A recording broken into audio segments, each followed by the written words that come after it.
Oh, the vision. The vision, the vision, the vision. The vision is blurry as we head into WrestleMania. You know, there's no good time to get injured. Injuries happen, of course. Seth Rollins is injured. We don't know if he's going to be back in time for WrestleMania.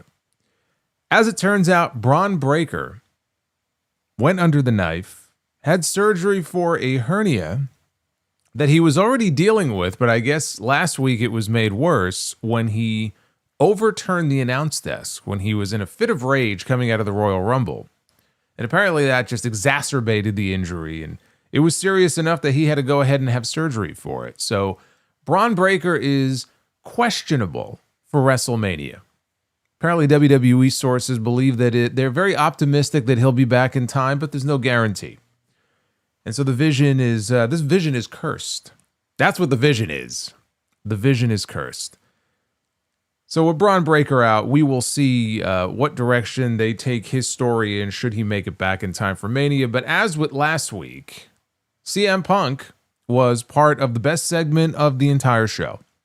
Last week it was with Roman Reigns, who of course I was not expecting to see this week. Roman, we're not going to see him again until after the Elimination Chamber. Roman is not part of the Elimination Chamber. His WrestleMania main event is solidified. And so there is really no reason for him to be on the show since they are building for this next PLE. We did find out today that he will apparently be on 5 of the 9 Raw shows heading into WrestleMania, which I have to say is more than I was expecting. This is how low the bar has been set. But hey, it could be worse, right? He could be making 2 or 3 appearances. But he was not there tonight. CM Punk was, though. This was for a segment that involved him and Finn Balor, who will be challenging for the World Heavyweight Championship in Chicago on the 28th. We kind of surmised that from the last couple of weeks, but it was made official tonight. Don't tell that to the fans in Cleveland who misunderstood and thought they were getting the match on the show tonight. And they were not very happy about that. I wouldn't be either. So that match is official. You know, I was just thinking about this. It's early yet on the road to Mania, right? Mania is mid-April, mid to late April. So there's still time. But man, so far, if you take CM Punk out of the equation, what would this build to WrestleMania look like so far? Holy shit. Not very good. Thankfully, we have Punk on the show. You know who else was on the show tonight? Mrs. Punk. AJ Lee was back. And she also is confirmed for a match in Chicago at the Elimination Chamber where she will be challenging Becky Lynch for the Women's Intercontinental title. They made that official. That will be her first singles match in a ring since a match on Raw with Nikki Bella in 2015. So it's been quite some time since we've seen her. We've seen her in a tag match last year. We saw her as part of War Games, but this will be her first singles match. We also had 2 more names officially qualify for the Elimination Chamber matches, one on the men's side, one on the women's side. LA Knight is going to the Elimination Chamber. Yeah! Finally, he gets a big win. Overdue for one. This was his first match, actually, outside of the Rumble in, God, what was it? Probably a couple months at this point. Almost 2 months. So he is in the Elimination Chamber match. Rhea Ripley has qualified for the Women's Elimination Chamber match, which actually makes me very sad because it makes it that much more likely that Rhea Ripley is going to walk into WrestleMania as one half of the Women's Tag Team Champions. And that means that Io Sky will likely walk into WrestleMania as one half of the Women's Tag Team Champions. And if that's all they have for those 2 women to do at WrestleMania is wrestle the Bellas, then shame on them because they should be doing more than that. But Rhea Ripley is officially in. We'll find out on Friday if Alexa Bliss, Julia, or Zelina Vega get in. That is the next women's qualifying match that's coming up later this week. There's a huge men's one as well, don't forget. You know, this show, and Javon Evans probably had the highlight of the show with the OG cutter that he hit in a tag team match tonight, but the show had its moments, like the cutter, like the Punk segment. Overall, though, a very dull show. This show, there's a spark that's missing. There's just a spark that's missing of life from this show. And I hope they find it soon, or else it's going to be a slog sitting through this road to WrestleMania, is all I have to say. This is your Raw on Netflix review. It is another Monday night. Is it great to be alive on a Monday night on YouTube or what? Come on now.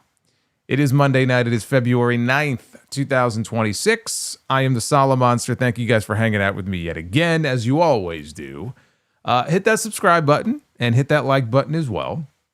Super chats are open, and I will be reading your messages as they come in. I know we already got a couple of big ones. So I want to shout Death Scythe out here early. Thank you, brother.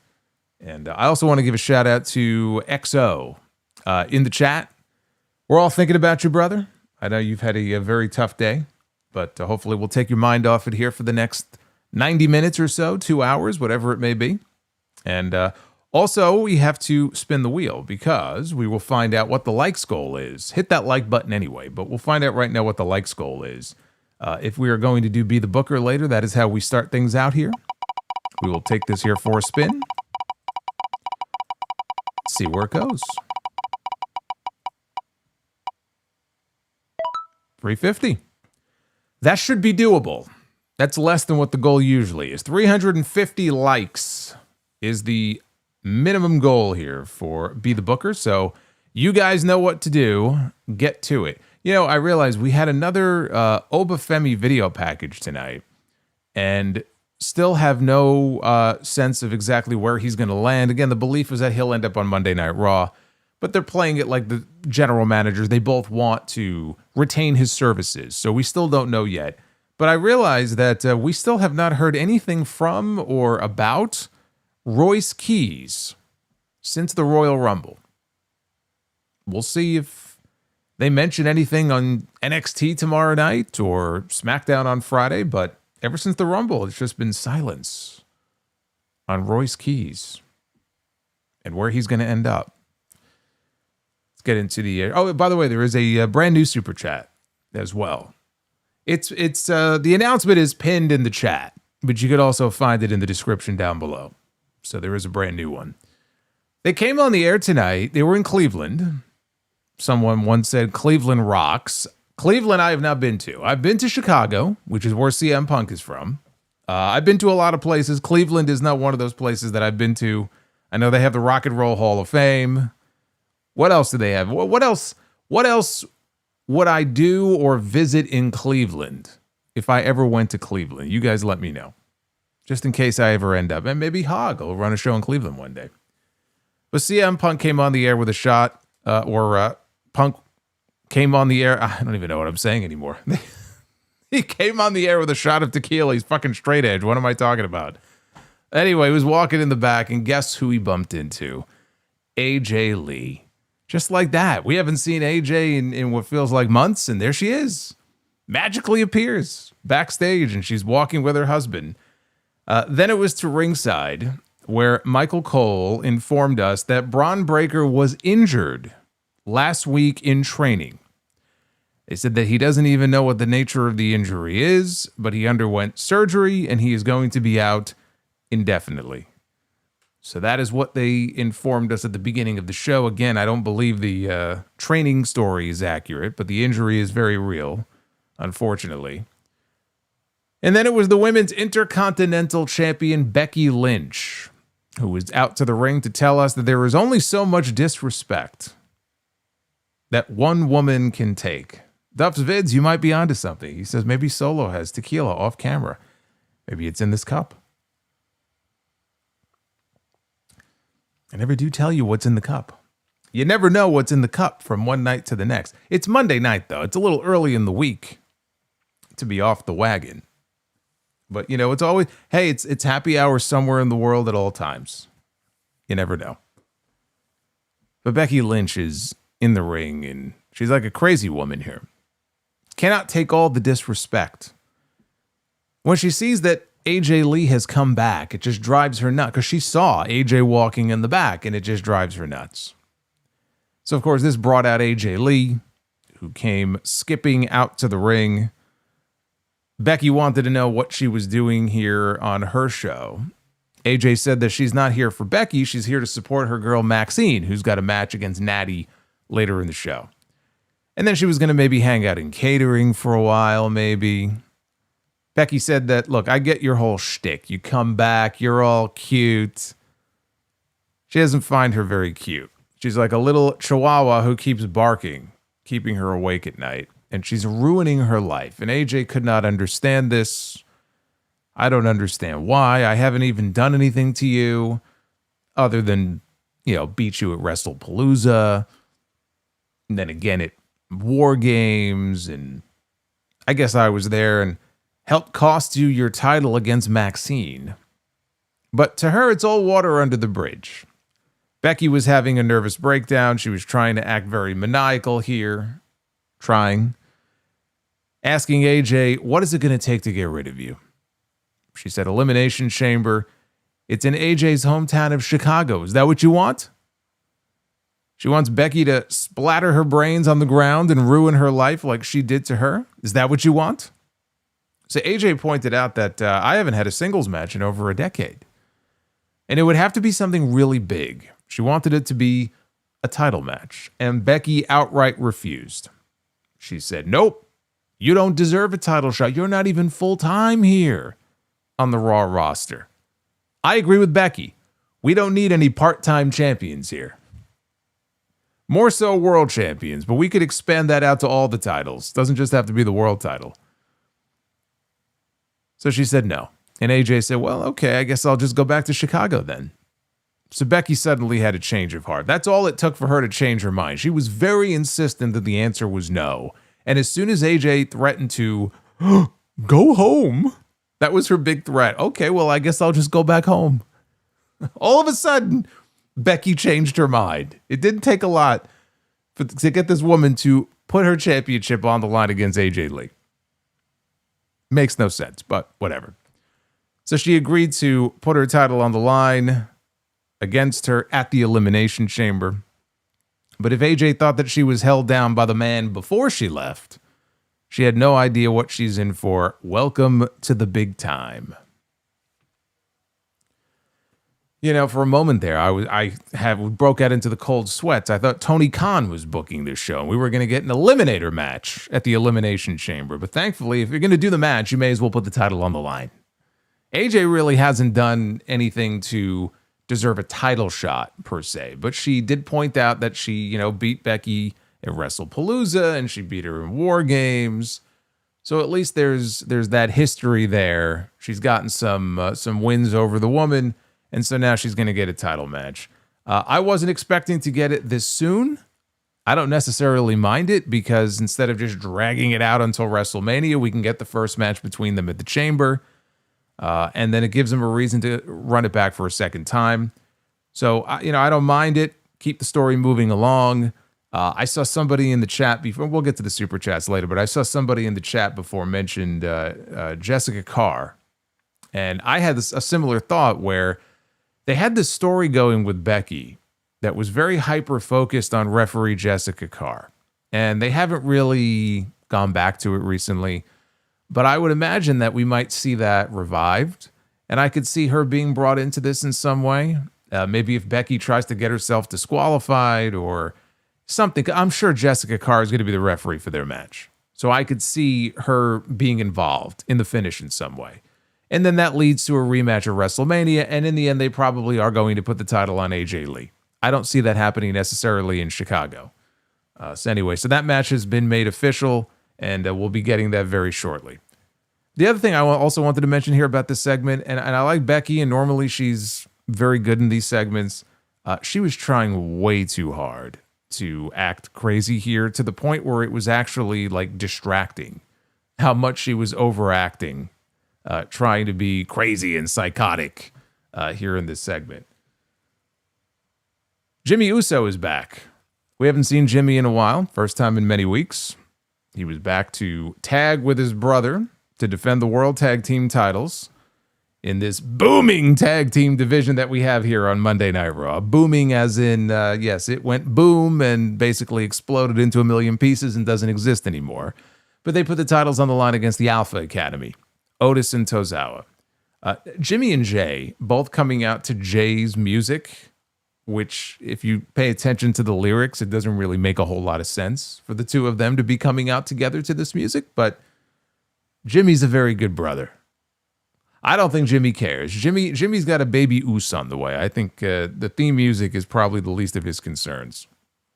So with the Usos on the floor, Otis, he pressed Tozawa over his head early, tossed him out onto the champions outside. That took us into a commercial break. Usos took control during the break. Tozawa knocked Jay off the apron before getting hit with a Samoan drop by Jimmy. And Jay punched Tozawa behind the referee's back. There was a spot, I think it was coming right out of the break. Tozawa absolutely planted Jay with a DDT on the mat. And he made the hot tag to Otis, who ran wild on both Usos before hitting Jimmy with a World's Strongest Slam, only for a 2 count. Jay made a blind tag. He cut off a caterpillar attempt with a super kick, which missed completely. The Usos super kicked Otis. Tozawa, though, made a tag. He delivered multiple suicide dives. And he was really getting the crowd into this match here. And he mocked Jay's the run it back thing that he does while doing so, which got a chuckle out of me. Tozawa hit Jimmy with his huge diving senton off the top. Close near fall out of that. Otis tagged in. Jimmy, though, super kicked both men, and the Usos gave Otis a double spear. Follow that with a 1D to the big guy. And put it in the books. The Usos retain the tag team titles. Usos looked a little off during parts of this match. This was their first match together in almost a month and a half. So I guess it's kind of understandable. It got good, though, once Tozawa tagged in. He really got the crowd going there, started running wild. Otherwise, very basic, very paint-by-numbers, basic match otherwise. Now, after the match was over, the Usos, they were comforting Tozawa. Otis pulled his partner up to his feet. Everybody hugged and showed respect to each other. So Byron Saxton gets into the ring. And Byron Saxton was wearing the exact same suit that Corey Graves was wearing, which they pointed out on commentary. I don't know. I don't think that was something that was done on purpose. Evidently, there was a sale somewhere, I guess. I don't know. And it wasn't like any kind of like basic colors. It was like a special pattern. Like, it's almost impossible for me to conceive that they did not do that on purpose, but I don't think they did. So he got into the ring and he asked the Usos, so what's next for you guys? You know, WrestleMania is coming up. What's next for the Usos? And you would think they would talk about, well, you know, there's so many great tag teams for us to conquer and to challenge us for the championships. But how do you say that with a straight face? There is no division. There is no division to speak of. So I guess I shouldn't be shocked by what happened next, because Jimmy, instead of talking about what's next for them as a tag team, because they are the tag team champions, he talked about his brother Jay. You're going to get into the chamber. You're going to qualify for the Elimination Chamber, and you're going to get back to being main event Jay. And we don't know what that match is going to be, but evidently Jey Uso is going to be in an Elimination Chamber match, a qualifying match coming up soon. When he said this, when Jimmy said this, he said, this is what everybody wants. You're going to qualify for the chamber and get back to the main event. I said, actually, that's the exact opposite of what most people want to see. We don't need to see that. We need to get away from that. But no talk about the tag team titles or what's next for them as the tag team champions, because what is there to say? Yeah, I've talked about the idea of doing the Usos and the Lucha Bros, but every week that goes by, there's no indication, there's no reason to believe that Rey Fenix is moving from SmackDown to go to Monday Night Raw. So the likelihood diminishes with each passing week of them doing that match, even though I think that would be a fun match to do. I don't know, if not that, what the Usos do at WrestleMania. I can't even bring myself to care right now. We haven't been given a reason to care. I'm not sure that they know what Jimmy's availability is even going to be, because again, Naomi, I don't know when she's due. I want to say she's due next month, but they got a baby on the way, and so they have other things to focus on. And maybe that's why they're shifting the focus away from the Usos, because of, his family situation. I don't know. But we are heading into the biggest show of the year. And right now they have absolutely nothing set up for the World Tag Team titles. So I'm not surprised that they're sort of pawning Jay off into the Elimination Chamber stuff with the idea that maybe he'll qualify and end up, and maybe he will. Maybe he will. end up in the chamber. But to me, that would be a waste of a spot. I hope that doesn't happen. The 2026 Royal Rumble winner, Liv Morgan, was out to the ring next with her beau, Dominic Mysterio. You know, it's almost Valentine's Day. This weekend is Valentine's Day. So all of you guys out there, if you have girlfriends, wives, if you want to get a nice Valentine's Day gift from mom, whatever it may be, just don't forget, whatever you do, get a card, get chocolates. You know, they say, some women anyway, will say, well, I don't care about Valentine's Day.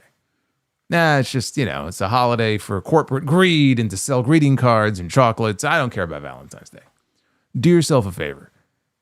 Get them something on Valentine's Day. They say they don't care about Valentine's Day. They do. Just a word of advice. And Dominic took that to heart because he had the amazing Gunther. Jerry Lawler loves Gunther the Magnificent. All hail Gunther. That's a great Valentine's gift. I happily accept the mighty Gunther as your Valentine's gift. I believe that was Fire Panda. But it's true. Even Dominic knew that. He got a bouquet of roses and some chocolates for Liv Morgan here in this segment. And Liv said that she would give Dom his gift later. Oh my. What does that mean? I don't know. Liv said that we were in the presence of the greatest intercontinental champion and the greatest Royal Rumble winner of all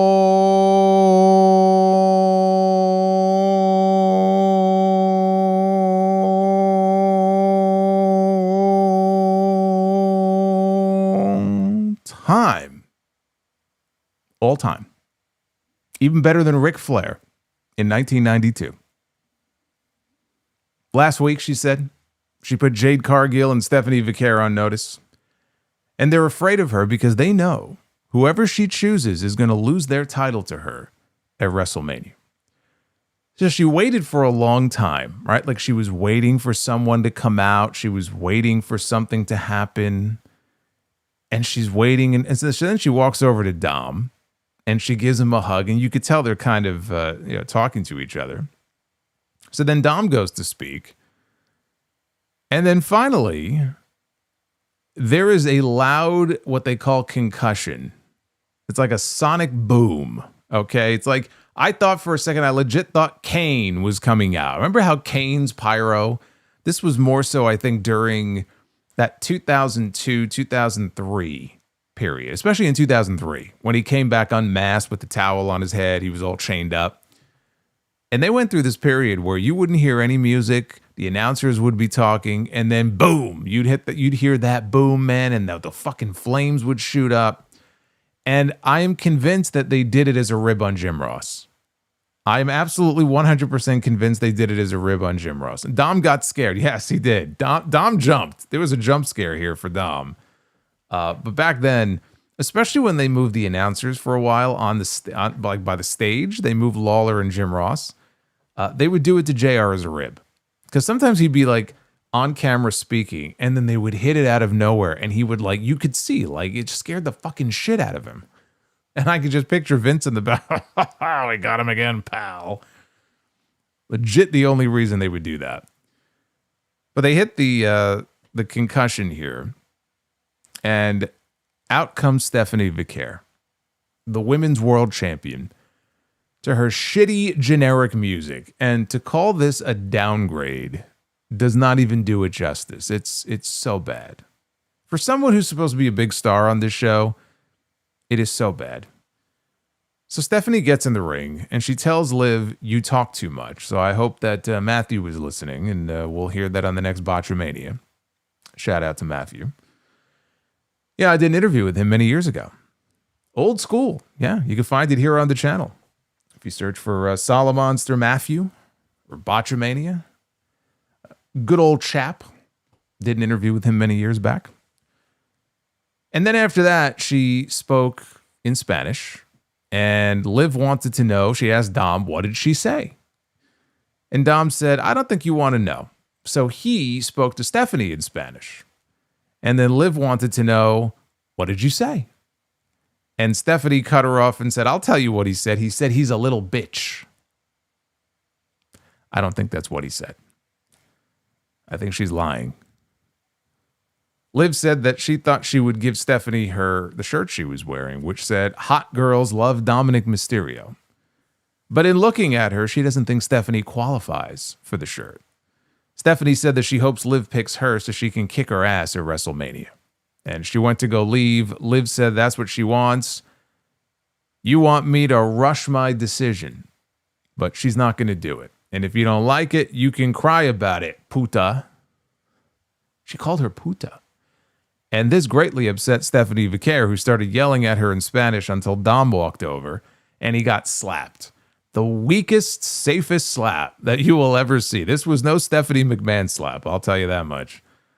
This segment did not do anything to get me excited to see Liv Morgan against Stephanie Vicaire, or anybody, quite frankly, at WrestleMania. This felt like a segment that existed more to stall for time than anything else. This was not great. We got a triple threat Elimination Chamber qualifying match here. This was for the women with Rhea Ripley. We had Lyra Valkyria, and we had Ivy Nile. Ivy did there's a cool double German that she hit early in the match to the other two women, sent them flying. Lyra caught Rhea with a diving Hurricane Rana through the ropes and then took her down to the floor ahead of a break, 90 seconds into this match. And then coming out of the break, Ivy was trapped at a Tree of Woe in the same corner where Lyra was setting up for a superplex on Rhea. Until Ivy reached up, she grabbed Lyra, like in a German suplex position. Basically, Lyra superplexed Rhea anyway, but it was made to look like Ivy was basically pulling the two of them off the ropes, kind of like a Tower of Doom spot. And then there was a very embarrassing spot. Shit happens sometimes in matches. This was one of those times where shit happened.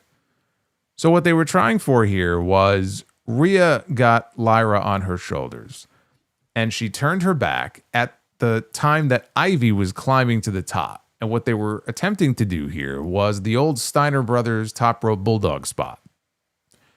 And instead, and I don't know where the miscommunication was here, instead of Rhea just standing there and holding Lyra and just waiting and bracing for impact, she went to drop Lyra down face first.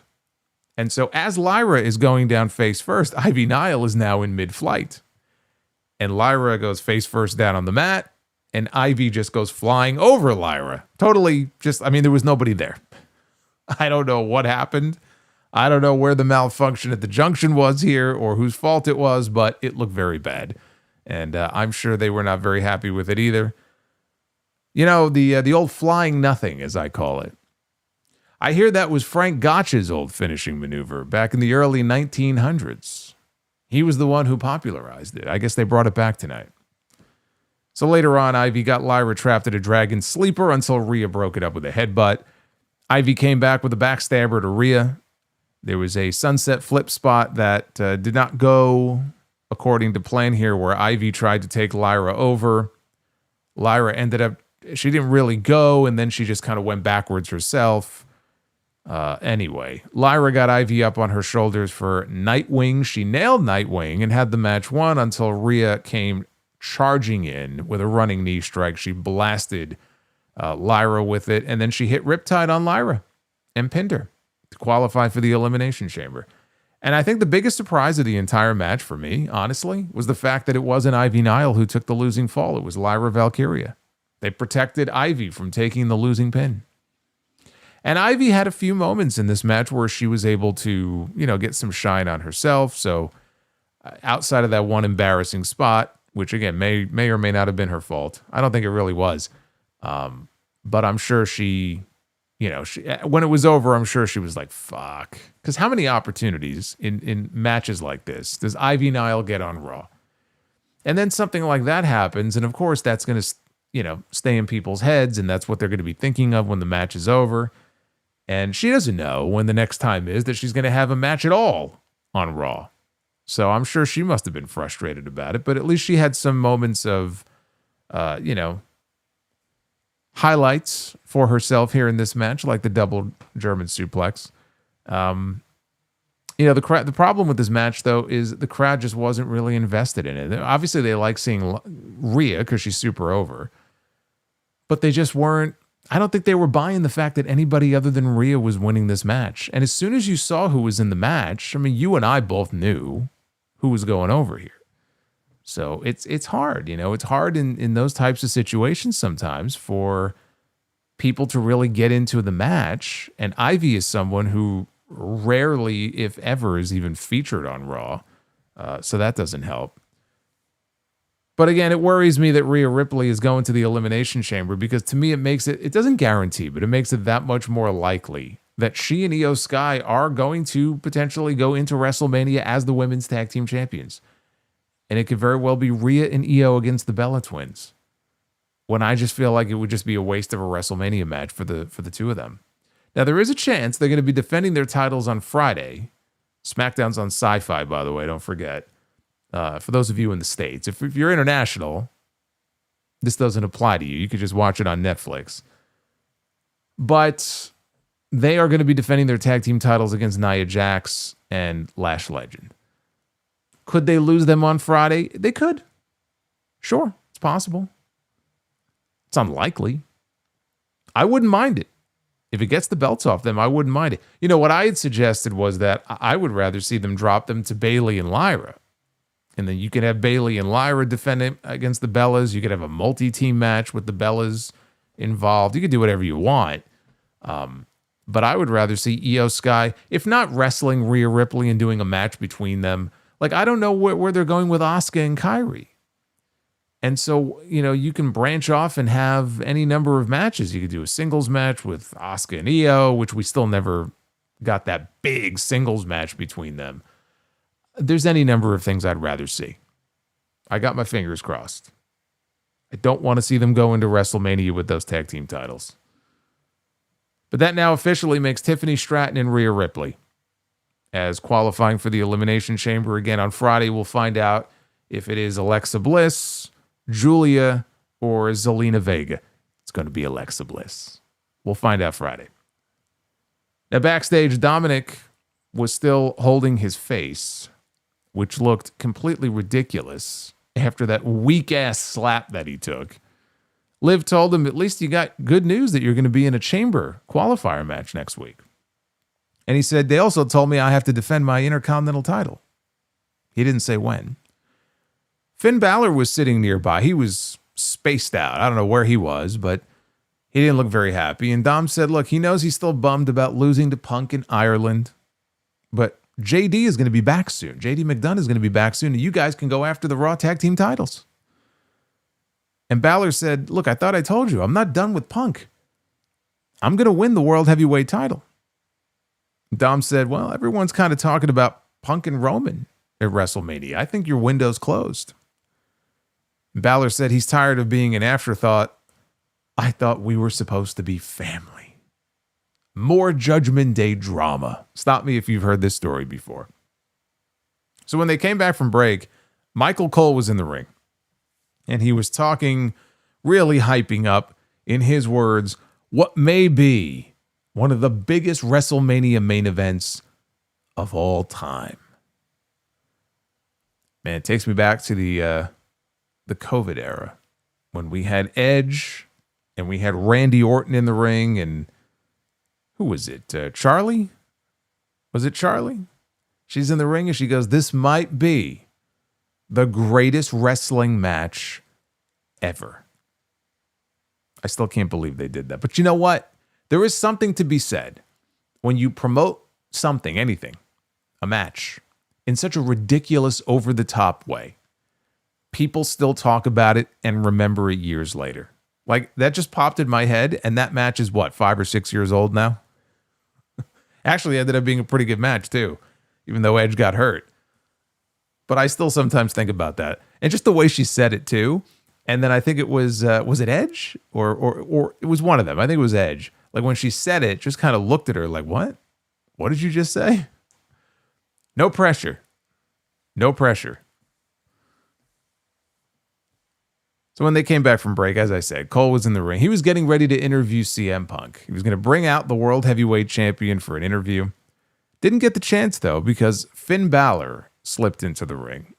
And he took the mic away and he said he thinks people have forgotten about what happened a couple of weeks ago when he left the world champion in the middle of the ring like a wounded dog. CM Punk is hurt, and he's the one who hurt him. So he's not just going to step aside and let Roman Reigns take advantage of his kill. Isn't that like in those Call of Duty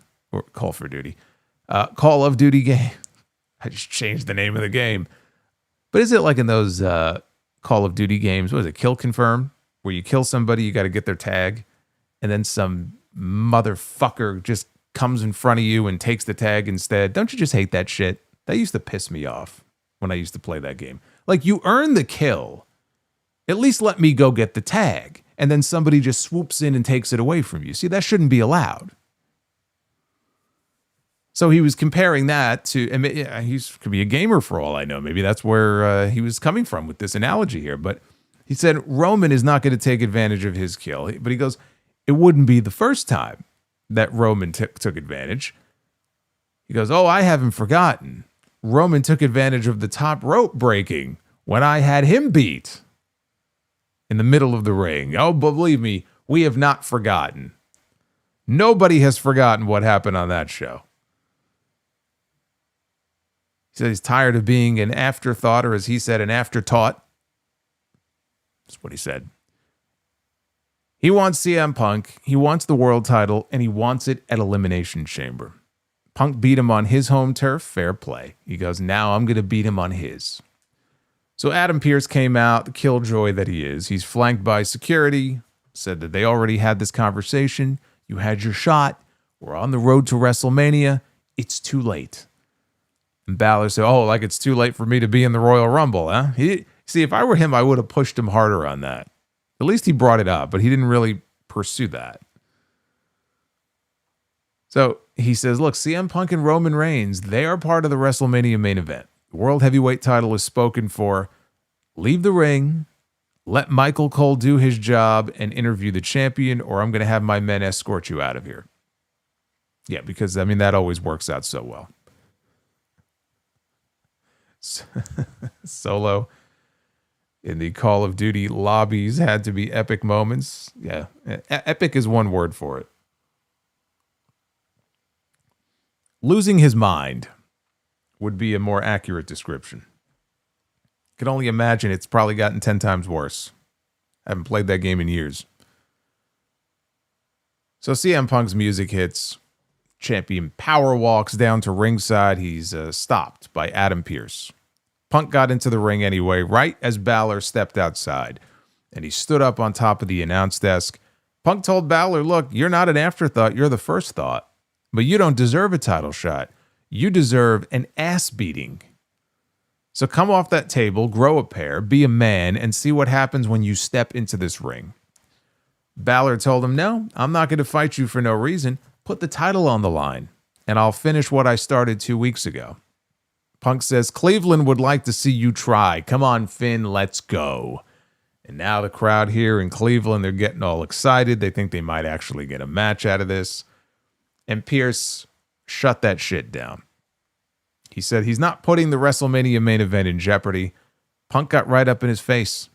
And he said, I'm the champion. I deserve a little bit of say.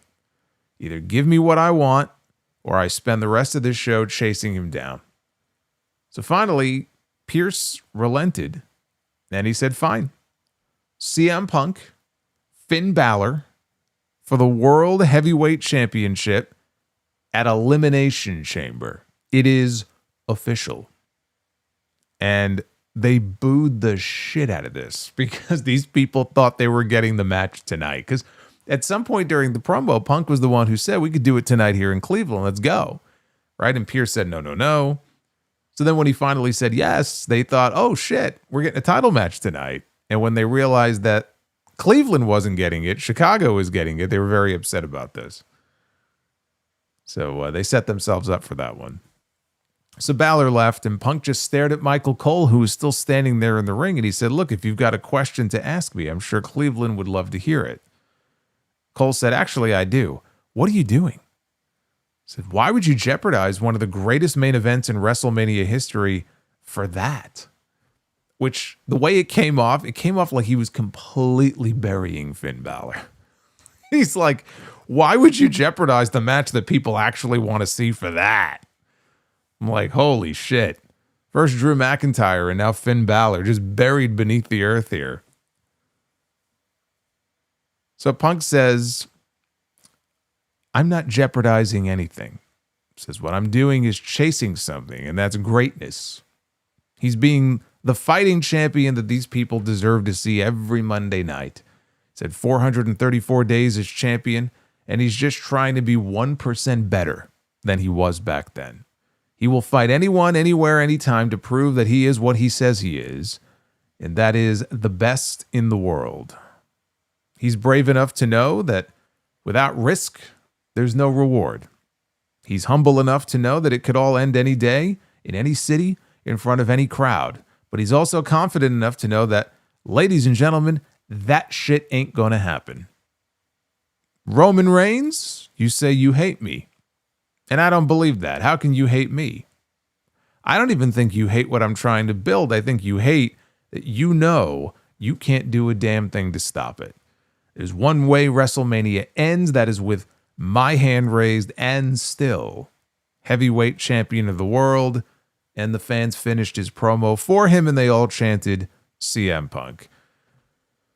So this was another very good Punk promo, just in terms of his delivery, and he was all fired up, and, you know, he was on his A game.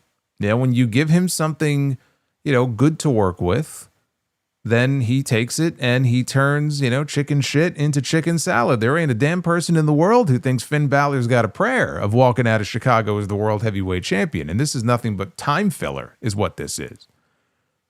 You know, it's like when Shawn Michaels put his Royal Rumble win or his WrestleMania title shot on the line in 96 at In Your House against Owen Hart. Like, all right, you're going to get a really good match out of it, but did anybody honestly believe that Owen Hart might win? I mean, maybe some people did. Maybe some people thought Owen would wrestle Brett. But realistically, there was no way that was going to happen. And you can find other examples of this. So we're going to get a very good match out of it, and Finn Balor will be Pin Balor. Just like he was the first time, he will play that role again here. And whatever he does at WrestleMania, I'm sure will involve the Judgment Day.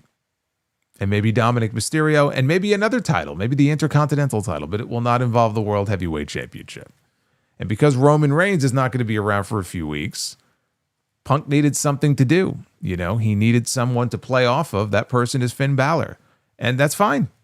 Because if not this, what would Balor be doing right now? Probably not a whole lot. And you know what? He's probably going to have a hot crowd in Chicago in one of the main events on that show, wrestling for the World Heavyweight Championship. So, not a bad spot for him to be in. But he ain't going to win. Backstage, Adam Pearce confirmed, confirmed, with security that Finn Balor was out of the building when the Vision showed up. Or what was left of the Vision. Paul Heyman gave him credit for being more savvy and more of an adversary than he thought he was.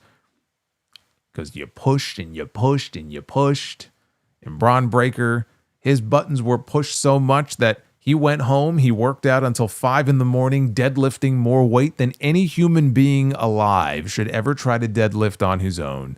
And he popped a hiatal hernia. That's major surgery. We're not talking about laparoscopic surgery where they go through your fucking belly button and it's very minimally invasive. This is major surgery. Career-ending surgery for any normal man. Bron Breakker is no normal man. But he said that this is Adam Pearce's corporate liability. Pearce stood up at his face and he said, look, I am the general manager of Monday Night Raw. I know that Bron Breakker is the key to the future here. He's sticking his tongue out. WAZZZZAP. Like, what the fuck? He's sticking his tongue out. WAZZZZAP. Like, what the fuck? WAZZZZAP. There it is. The new $13 Super Joe. Is that Sidro? Yes, it was. It was Sidro. Hey, Sidro, you popped the $13 cherry here tonight live on YouTube. Thank you, brother. If it had to be anybody, I'm glad it was you. I'm going to read your messages here in just a little bit. But he said, look, I'm the general manager of Raw, and I realize that Bron Breakker is the future of WWE. Nobody wants him back faster other than you guys. Nobody wants him back faster than me. But what's done is done. So let's concentrate on the Elimination Chamber. The Chamber gets you to WrestleMania. And at WrestleMania, you could potentially win the championship, right? WWE Championship. He goes, Austin Theory has a qualifying match tonight against Penta and LA Knight. He told Heyman and the rest of the Vision, do not get involved. Do not even think about getting involved. And he told Heyman to consider that a threat. And Heyman was very happy to hear this because I guess he feels he's going to use it as ammunition against him. I'm so happy you said that. And so off went Heyman and Reed and Theory. Logan Paul stayed behind, though. And Logan Paul asked Pierce, if we do get involved, what are you going to do about it? He goes, don't answer that. It's a rhetorical question. He goes, I'm the biggest star to come out of Cleveland, and you're not going to do anything. So Bronson Reed came back, and he held back Logan and told him, look, Pierce is not your problem. He's my problem now. What does that mean? I don't know, but he's still standing his ground. Adam Pearce standing his ground against the Vision. We had Maxxine Dupri against the low-key legend, Nattie. That is now her official name. Her name has been changed. If you go to WWE.com on the roster page, she is now listed as Nattie. The only thing that has really changed is her music is a little bit different.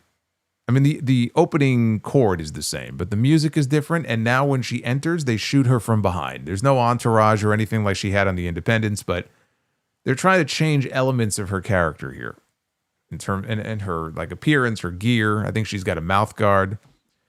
So she was up next against Maxxine, and Maxxine got an ankle lock applied on the floor outside early on. Nattie, though, kicked her off right into the ring steps. And then she sent her into the ring post, and then she sent her onto the announce desk. Nattie cleared the desk off. We're like a minute into this match. She clears the announce desk off. She gives Maxxine a flapjack onto the desk. She climbs on top of the desk along with her, and she puts her in a sharpshooter on top of the announce desk. This is after she starts raining hammer fists down on this woman. And the referee calls for the bell because I guess they were counted out, 90 seconds in, and the match is over here. So again, she got a sharpshooter on her on top of the desk, and officials come out. They're trying to pull her off. AJ Lee's music hits. And AJ runs down to the ring, and Nattie lets go of the hold because I guess she's deathly afraid of AJ Lee. I mean, who wouldn't be? So she lets go of the hold, and she exits into the crowd. AJ is helping Maxxine, and she was assisting her. She was going to help her to the back, but Becky Lynch shows up from behind. She attacks AJ from behind. She sends her face first into the ring post, and she leaves. And so now it's Maxxine helping AJ to her feet. This was more of an angle than a match. And it's fine, as like a mid-card feud, a mid-card angle here with Nattie and Maxxine. I said this before, like, you're going into WrestleMania. Maxxine Dupri cannot be the Intercontinental Champion right now. That title, the only chance that title has of even being on the WrestleMania card is to be in the hands of someone like Becky Lynch. If it's in the hands of Maxxine Dupri, you ain't going to sniff WrestleMania this year. But it's like, don't give up on her. You know what I mean? Because she has improved, and the only way she's going to get better, she's still very inexperienced, but the only way she's going to continue to improve is by working with people like Becky Lynch and Nattie. Working with the veterans, and they're not doing anything with Nattie anyway. So you may as well have her working with Maxxine. It makes sense. So that's fine. And as far as the Nattie character, I think it's long overdue that she gets a refresh. But as far as the AJ Lee stuff and Becky, they did announce that next week AJ will be doing an interview. I don't know if it's going to be like sit down style or what it's going to be. But she will be a part of the show. Whether she's there live or not, I don't know. But she'll be on Raw next week. So after this, we had Ryo and Bravo, the Americanos. And they were out for a match against Javon Evans and a mystery partner, which turned out to be the OG El Grande Americano Gable. Actually made a hell of a team here. Gable made a hot tag after the break. He gave both Americanos a double German suplex. It's the second time tonight that we had the exact same spot. Kaiser Americano was out there. He tripped Gable off the top rope. So the real highlight, let's get down to brass tacks here. Okay, the only real highlight of this match that people will be talking about and watching a replay of is what happened towards the very end of the match. So Bravo Americano, he's the blue Americano. He's wearing the blue gear, Tyler Bate. He's climbing up to the top rope. And he's going to go for, I don't know what he's going for, another flying nothing, I guess, but fucking Gable Americano is down on the mat. Bravo comes flying off the top rope in one corner. Javon Evans is perched up on the corner, not the opposite side of the ring, the same side of the ring, but in the opposite corner. And he timed this fucking move so perfectly. Like, it's so easy to be a second or two off or a couple of inches off, and it just doesn't look right. He could not have timed this any better. Out of midair, as they're both flying, he snatches Bravo out of midair with an OG cutter. It looked fantastic. And obviously the director knew it was coming because as the move is happening here and taking place, they cut to like an overhead drone shot, which actually I thought was very awkward. They cut to it for like 2 seconds and then just went back to a normal camera angle. So, you know, obviously they knew it was coming, but when this was over, they showed like 3 or 4 replays of it. They slowed it down. Like, it looked great. It looked great. But it was Gable who got the win because after that, Javon did a dive out over the top rope onto Ryo at ringside. Gable went up top and he hit the diving headbutt, and he picked up the win for his team. Kaiser Americano, he attacked the baby faces after the match. He tried to unmask Gable. Gable, though, turned it around, almost unmasked Kaiser until his boys helped him out of the ring. The Orton timing, tell me about it. I mean, again, the timing on that was spectacular, and it looked great.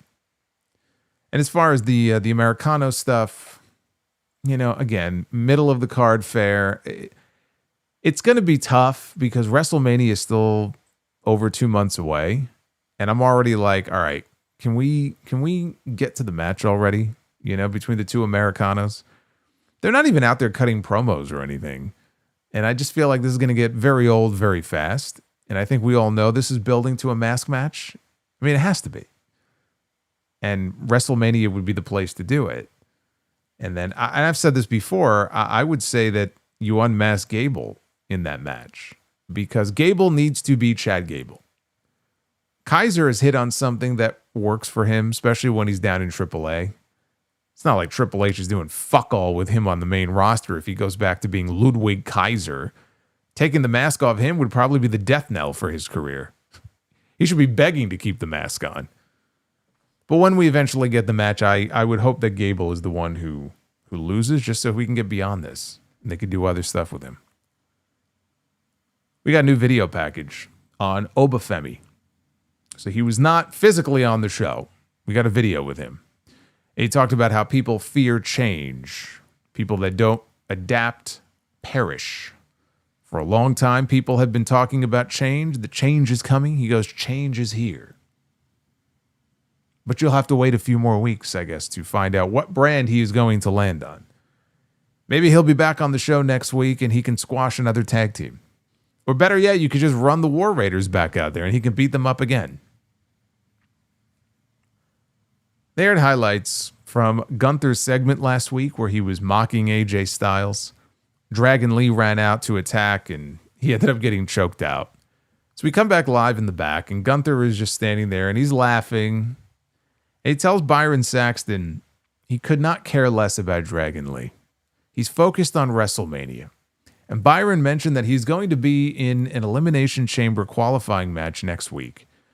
And Gunther said that his road to WrestleMania should have started when he dropped Old Yeller Beal. Why did I say that? Beal. Beal Goldberg.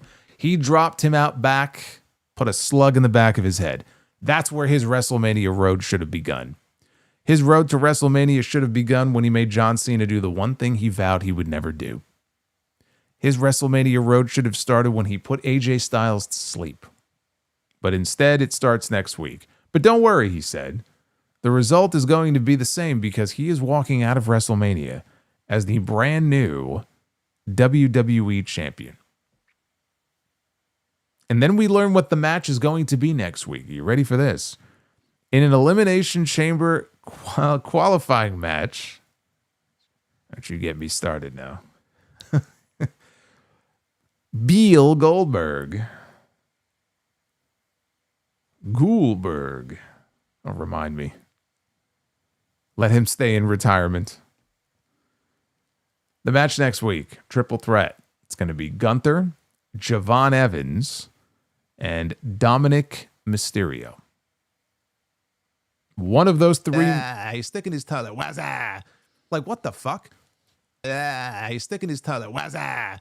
Like, what the fuck? Hey, it's the Mount Vernon Kid with a $13 draw. What's going on, Chris? One of these men can advance to the Elimination Chamber. Only one. The other two go home. On the women's side next week, it's going to be Asuka, Bayley, and Nattie, which should be a win for Asuka, I would hope. But let's talk about Gunther here. Problem with Gunther is you send Gunther to the Elimination Chamber. He can't be pinned. You can't beat him. It's an elimination style match. So if he's in it, he either wins, right, or he gets pinned. And he's not winning. So I don't think he makes it to the Elimination Chamber because it doesn't make any sense. In a triple threat match next week, he doesn't have to take the losing fall. The way that he was so dismissive here of Dragon Lee is going to be his downfall next week. And Dragon Lee is going to cost him his Elimination Chamber match. I think we may end up with Gunther and Dragon Lee in a singles match on the actual PLE, because that sounds like a Raw match. I would do that match in Chicago at the Chamber, and I think that would be a very good match, certainly for Dragon Lee. But yeah, I don't see Gunther advancing because if you do that, you're just boxing yourself into a corner unnecessarily. So I think Javon Evans is going to the Elimination Chamber, and I hope he makes it because he's fresh. He'll do some fun things in there. He's not going to win. But absolutely, I would send Javon to the Chamber, and I think that's exactly what's going to happen next week. Then Gunther can extract revenge on Dragon Lee for costing him the chance to challenge for the WWE Championship. And I think that Javon is beating Dom in that match to get in. The main event of this show was a men's Elimination Chamber qualifier with LA Knight, Austin Theory, and Penta. I should point out that Austin Theory, for those who have forgotten, is a former Elimination Chamber winner. Now, it was for the United States Championship, but still, he won an Elimination Chamber match just to illustrate to you how far his star has fallen. And he was trying to enter another one here. I do remember another Elimination Chamber where he took an F5 from Brock Lesnar off the top of one of the pods. And I want to say, was that the show in Perth? I think that might have been the show in Perth. So he has been in Elimination Chamber matches before. Theory took control through a commercial break, and since he was the lone heel in the match, things basically slowed to a crawl. Later on, Knight countered a rolling drop kick by Theory into a belly-to-back suplex. Penta nailed both men with a flying crossbody before super kicking Theory. He gave Knight a sling blade. Knight set Penta up for a superplex. Theory, though, got underneath them and brought both men down with a double powerbomb. So more or less, the same spot, very similar spot to what we saw in the women's triple threat earlier. That's the second time here on this show that we have had a spot essentially repeated twice on the same show. So Theory tried for a stomp on Knight. Knight took him down with an inverted DDT. Then he hit the leaping elbow off the top. And he was measuring him. He was getting ready for the BFT. when here comes Logan Paul and Bronson Reed, who were explicitly told by Adam Pearce, you are not to get involved in this match. They don't give a fuck. So they run down to the ring, get up on the apron. Logan gets knocked down. Bronson gets knocked down. They end up outside the ring. Knight does. And he takes down Logan Paul. And then Bronson Reed comes charging in and just mows him down with a running body block. So they get him in the ring. Reed squashes Knight with a tsunami splash. Again, there's no disqualifications because it's a triple threat match. So Adam Pearce runs out with officials to send the Vision to the back. Theory stomped the fuck out of Knight. And he had him beat. And Penta, and boy, he waited until the very last second. But at the last second here in this match, he pulled Theory out to the floor. Theory, though, ends up backdropping Penta onto and over the announce desk when all of a sudden the masked man reappeared. He's back again, the man in black. He reappears at ringside. He super kicks Theory, and then he stomps him on the floor. And then ultimately he gets chased to the back because Bronson Reed and Logan Paul see this. They come running back down to ringside, and they chase the masked man into the crowd, and off they go. And that allowed LA Knight back inside to drop Theory with a BFT and pin him to advance to the Elimination Chamber. LA Knight actually wins a match here, which is great news, and he advances along with Randy Orton so far in the men's chamber. I'll tell you what, the way that masked man was moving around, I got my eye on him. I'm watching this guy. I'm like, I know who that is. I know that's Grayson Waller. Underneath that mask, he ain't going to be unmasked as Grayson Waller. It'll be Seth Rollins eventually, but it was most definitely Grayson Waller under that mask. And the funny thing is, like, he costs Austin Theory the match. He stomps Austin Theory. There's a story there. If he was to be unmasked, of all people, stomping Theory, it turns out to be Grayson Waller. There's a story there. I can't really say that I care to see it, but there is a story there.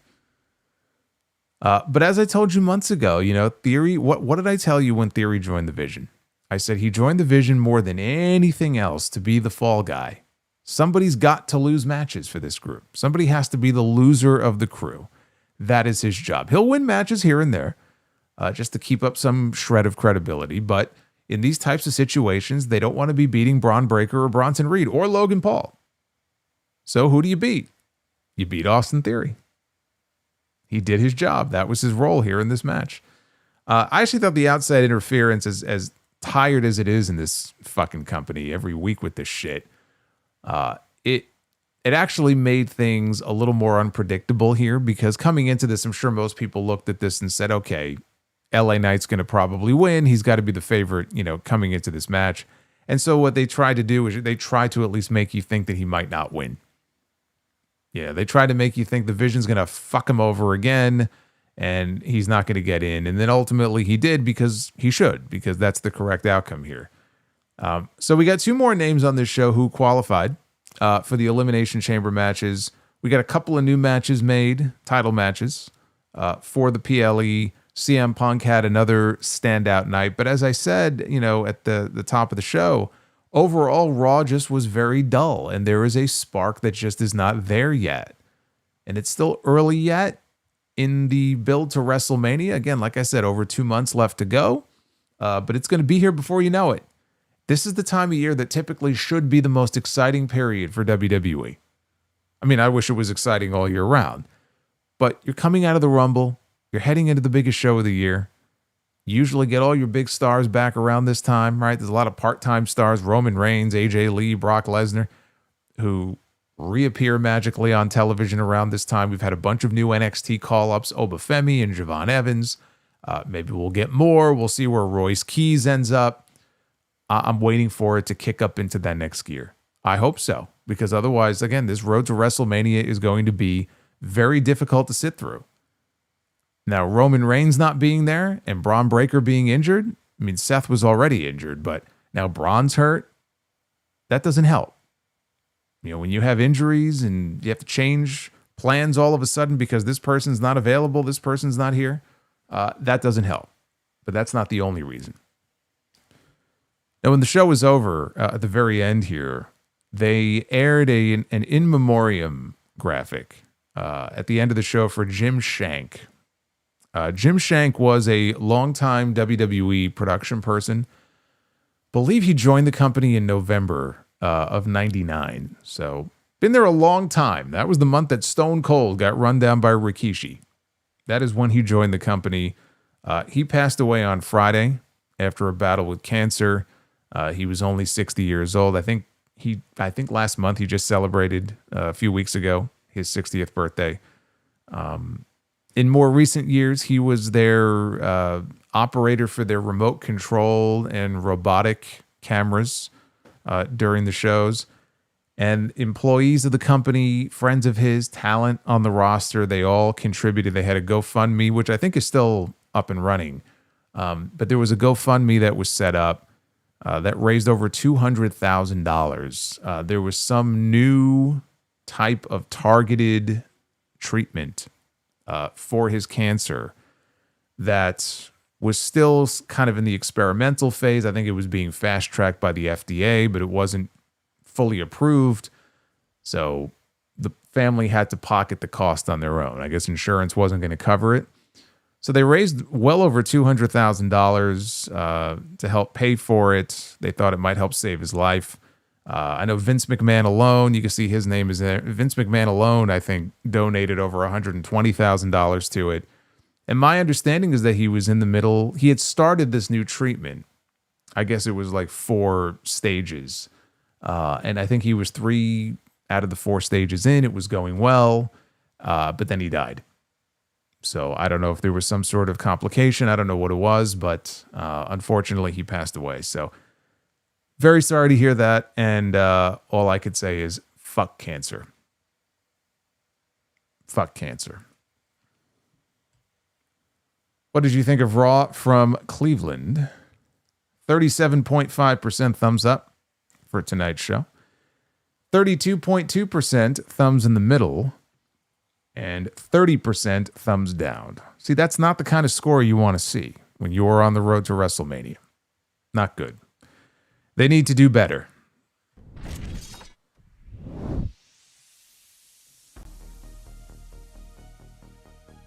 Next week is another week. Hopefully they will have something exciting for us.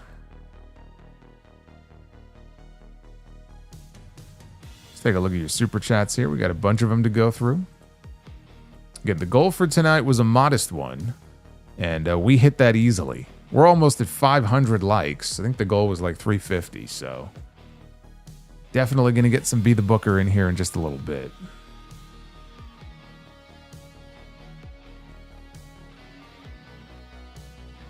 Hey, Dried Chicken. Thank you for the 5, brother. Says Ricochet comments about WWE. Doesn't really bother me whatsoever. WWE at times makes you hate pro wrestling in America. That's true.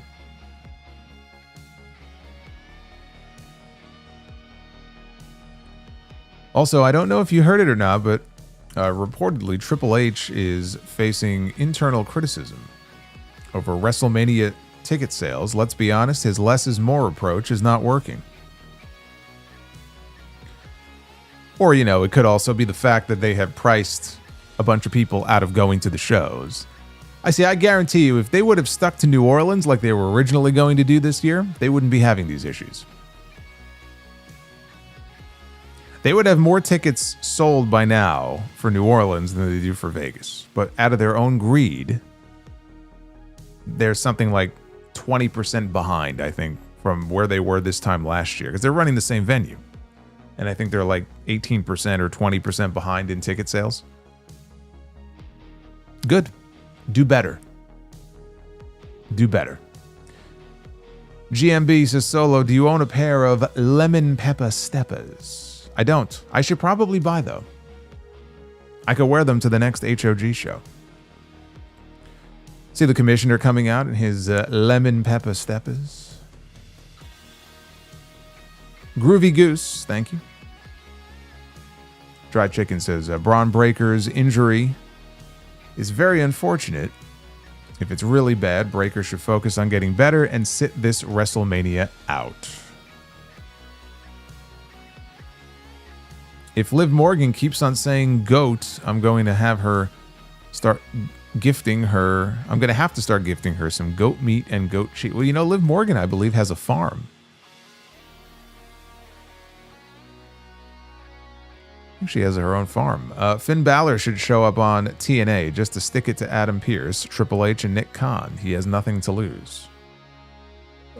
Go rogue? They partner with TNA. Believe me, TNA ain't going to do shit to piss off WWE. Phil with the $9.99 says, hi Solo, do you like Wingstop? And if you do, what flavor wings do you like? I was turned off from Wingstop with those commercials a couple years ago that would not stop airing. And I said, I will never eat at a Wingstop ever again because of these annoying commercials. So no, I do not eat at Wingstop. I didn't really have a favorite flavor. I used to enjoy the wings, believe it or not. It was Applebee's. They weren't bad.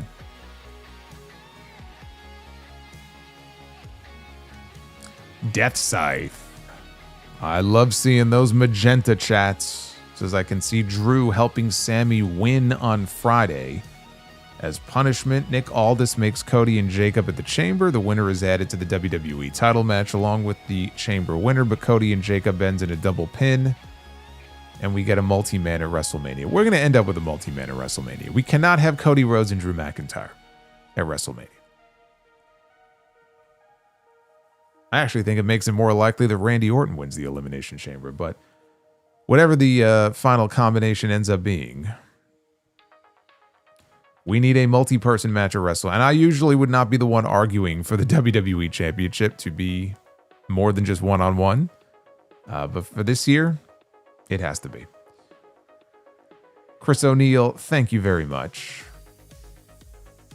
What does Zilla say? Zilla he speaks his mind. I didn't see.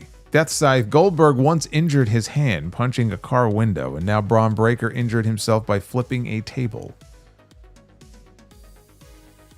Yeah, sometimes it's just on a spot that you would think would be so simple.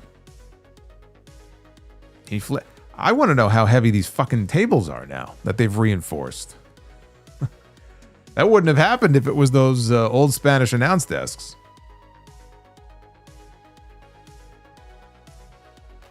Zachary Black. Look at Zach. $40 super chat. We are still working on the stadium. I really wish I could still listen to your show live, but maybe you can do me a favor. Just say, hey, Julie.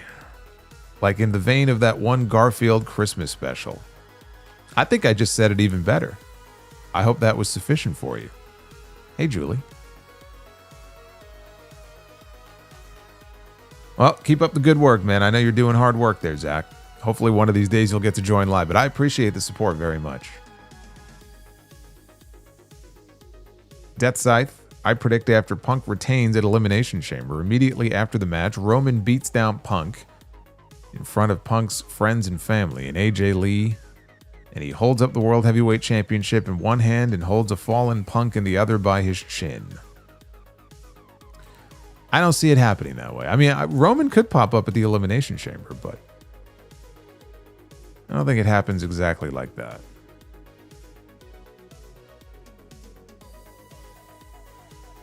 Death Scythe says, it's not like Roman hasn't done heelish things as a babyface before. Best example, Roman trying to murder Braun Strowman with an ambulance.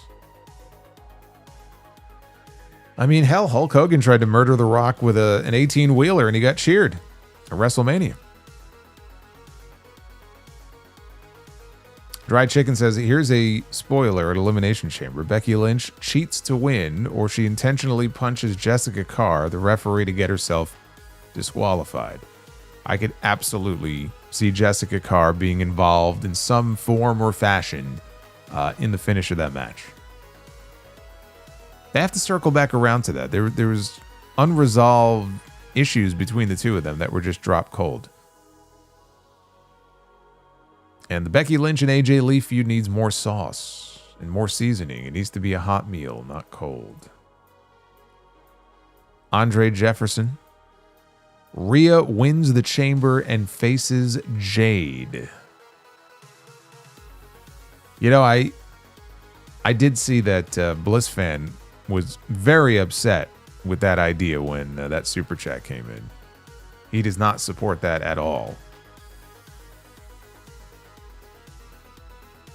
Barry MK, so was that the new Stephanie song? Sounded good to me. Well, you must not be watching the show week to week because it's pretty fucking terrible. There was no reason to change the previous music. That's the thing that's very annoying about this. There's no known reason why the music had to change, and if the music did have to change, then they have to put in better effort when it comes to a lot of these theme songs. I mean, it's just something out of a catalog. That's all it is at this point. Paul Carpenter, if Mr. Perfect did not leave the WWE in '96, do you think he would have had another big run as a single star against the likes of Triple H and Steve Austin? I don't think that he would have been pushed at that level. I don't. I think Vince would have used him as someone to help elevate some of the newer stars, not necessarily be in the main event scene working with them.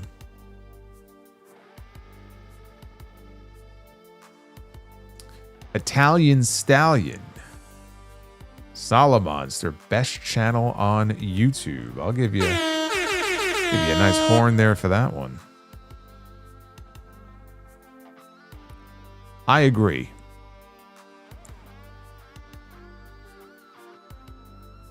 We got B. Needler, what is Roman going to do in those 5 shows? He's going to tell the crowd to acknowledge him. Is he going to wrestle on any of those shows? Highly unlikely. But there'll be a lot of acknowledging going on. Willy Billy, is it just a coincidence that every time I see the Vision on TV, I wish I had no vision?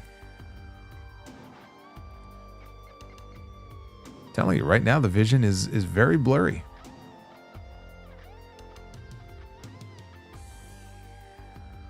Right, Chicken says, Cleveland rocks. Ohio. Only Raw had Roxanne Perez tonight. Yeah, I wonder where she was. That's right, she was not on the show either. And B says, watch the Masked Man be Bron Breakker now. It's like when the Black Scorpion was showing up and then it ended up being Ric Flair. Didn't make any sense. It was so stupid. Fire Panda. There's Fire Panda. Good to hear from Fire Panda. Since Angry Solomonster is the best Solomonster, what are some segments or finishes that made you completely lose your mind? Oh, there was a little pay-per-view called Hell in a Cell back in 2019 that would probably qualify for that. Triple H and Booker T, WrestleMania 19. I was more floored by that, frankly. After some of the promos we got leading up to it, that the finish was done in the way that it was done. But Hell in a Cell 2019 has to be in like the top 3. I feel like that stands head and shoulders above all the rest.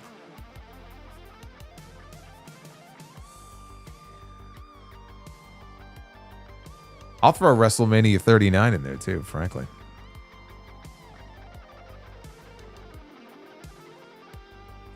Bray buried by Goldberg. Yeah, that was the Fiend. What was that? Super Showdown? God, that was fucking terrible. God, that sucked. Yep. Zachary says, Mania 2000 Fatal 4-Way had me infuriated. Rock should have won. Rock would have won. They were waiting for Austin. They had to wait one more month. He wasn't ready yet. Otherwise, he would have won. Broly. This is the most annoyed I have been after a Raw in years. Like, literally everything on this show is so fucking repetitive. Nothing is fun anymore.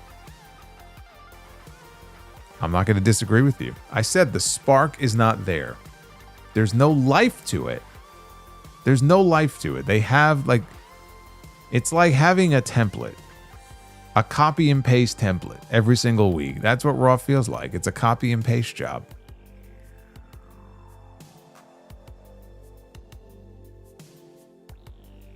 Hey, Love Lie, what's going on?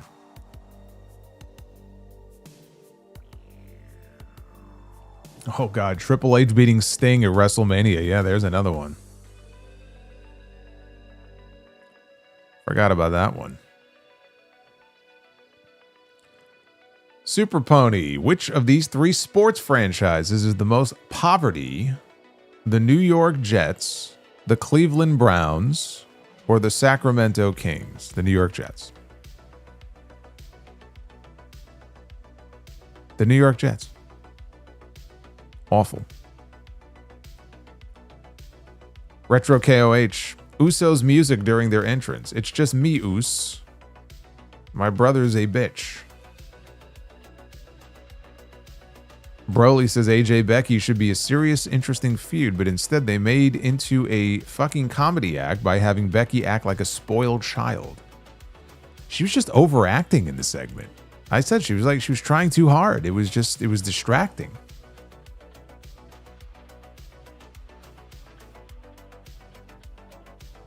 Super Pony, if you had to call it now, does AJ go to AEW or no? I'm going to say no. Better chance of something in TNA than AEW. Broly says, Javon has been in the Americanos vortex for a month. Why is Lyra jobbing? Why is Nattie / Maxxine on my TV? Maxxine is never going to improve. Give it up. Man, can you imagine like Michael Hayes just walking up to her in the back and saying that? Pack your bags, you're out of here. You're never going to get any better. Dry Chicken says Jay-Z and Rock Nation should buy WWE from TKO. No. Willy Billy. Every time the pyro would go off back in the day, Taz would let out an audible, whoa. It was so great every time. Or wow. I always enjoyed it on SmackDown when he would be, well, here comes the pain. Broly, we talk about Julia's booking. What about Lyra? Lyra was getting a good decent push there for a while, and now not so much. I don't know what happened there. She's fallen off. And Broly says, have Io eliminate Rhea from the chamber, causing Rhea to get obsessed with beating Io, kind of like Eddie and Ray in 05 leading up to 1 versus 1 at WrestleMania. As long as we get that one-on-one match, that's all that matters. That's what I want to see. Sidro with the 13. Accidentally drank holy water with my laxative. I'm about to start a religious movement. And posted my resume on LinkedIn Park. Applied so hard and got so far, but in the end, I wasn't even hired.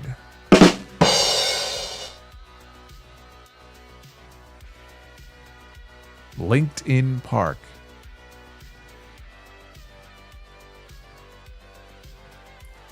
Diego Vasquez, they're making Javon Evans into Young Americano or El Joven Americano, aren't they? Feels like he's been wrestling them for a month at this point.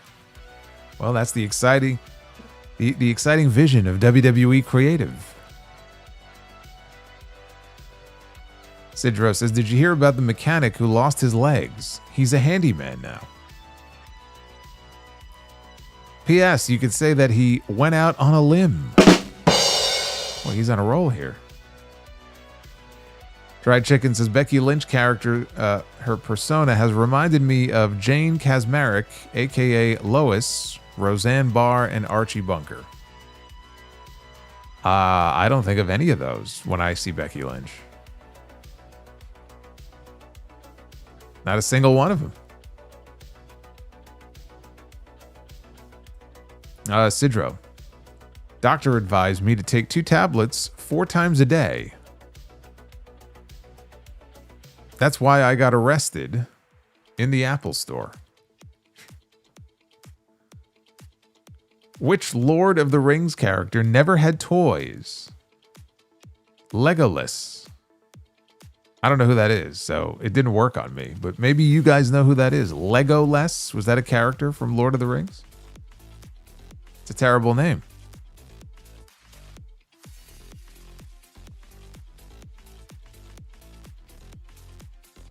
What kind of name is that? The Mount Vernon kid, Christopher Bennett. With one of those new $13 super chats, WWE should produce a live action reaction from Randy Orton. I would love to see his reaction to that midair OG cutter from Javon. I feel Randy would be impressed. Yes, I think Randy would give it the thumbs up and give it a 10 out of 10. I think he would be. The only thing is, he would probably be very upset he wasn't part of that spot. Randy Orton himself would never be able to pull that off. Randy Orton is not jumping off the top rope into an RKO. He wasn't doing that when he was 20 years younger, and he's not doing it now. But I think he would be very impressed.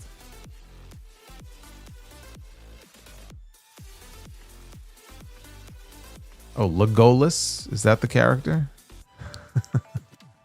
I told you, I watched maybe half of the first Lord of the Rings, and I fell asleep.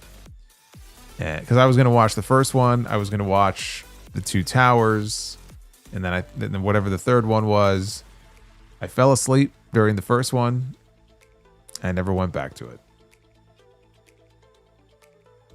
Bobby Means.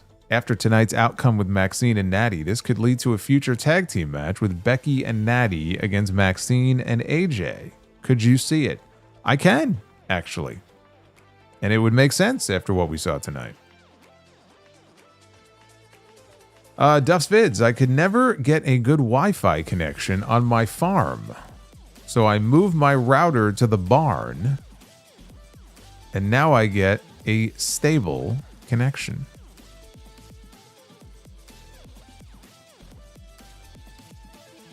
Alex says, Brother Solo.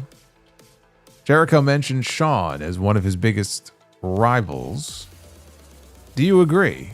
Also, buy, rent, sell on your favorite Y2J HBK match. No Mercy 08, WrestleMania 19, Unforgiven 08. Which was the one that they played off the eye injury? That was the Great American Bash. I was at that one. Whatever the last Great American Bash show was that they ever did at the Nassau Coliseum, I was there. I don't think that's any of those, though. No Mercy 08. That was the ladder match, I believe. I'm going with No Mercy 08 as the buy, and I'm going to go WrestleMania rent and then Unforgiven sell. As far as Shawn is one of his greatest rivals, absolutely. I don't know where I would rank him, but he's absolutely one of his best rivals. That whole like 5 or 6 month feud they had, they came up with all that on their own. It was never supposed to be that long, but it was a tremendous story that they came up with. Prince Vegeta says, are we sure that AJ signed full time? Because she's had 2 matches since her comeback in November. Comes in, has a match, and dips out for 3 months. Yeah, I mean, I guess it's all just in your interpretation of full time. I mean, she signed a contract. It's clearly not a full-time contract.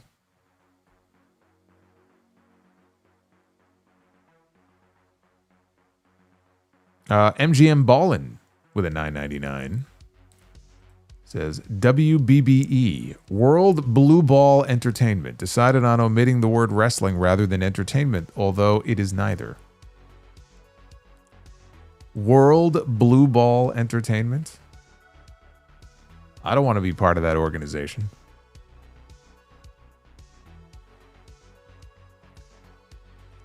We got Barry McCockiner. I think we get Gunther against Orton with the retirement stipulation of WrestleMania, with Orton winning with help from the 3 ghosts of Gunther's past retirements. Oh no. Did you just will a Bill Goldberg cameo at WrestleMania into the atmosphere? Is that what you just did?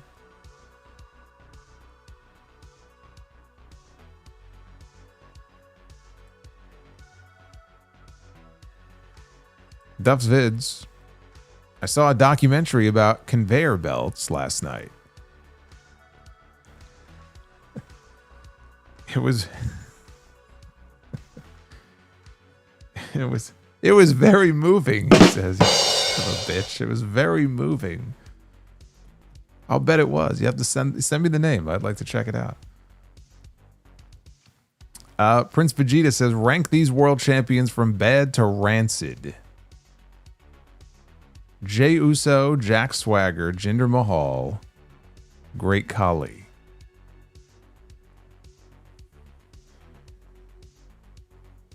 Well, I mean, Great Khali is rancid.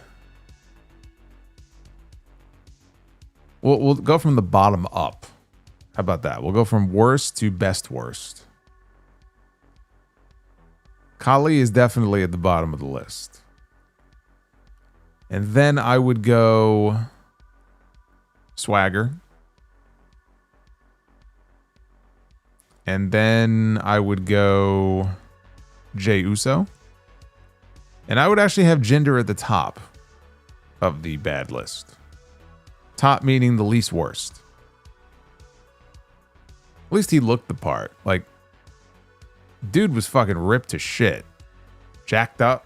You know what I mean? Like,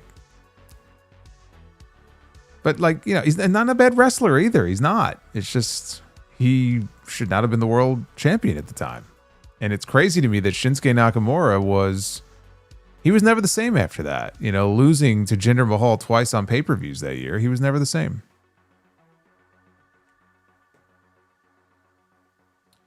Jeremy Rose, this Vision storyline is giving me Who's the Devil vibes.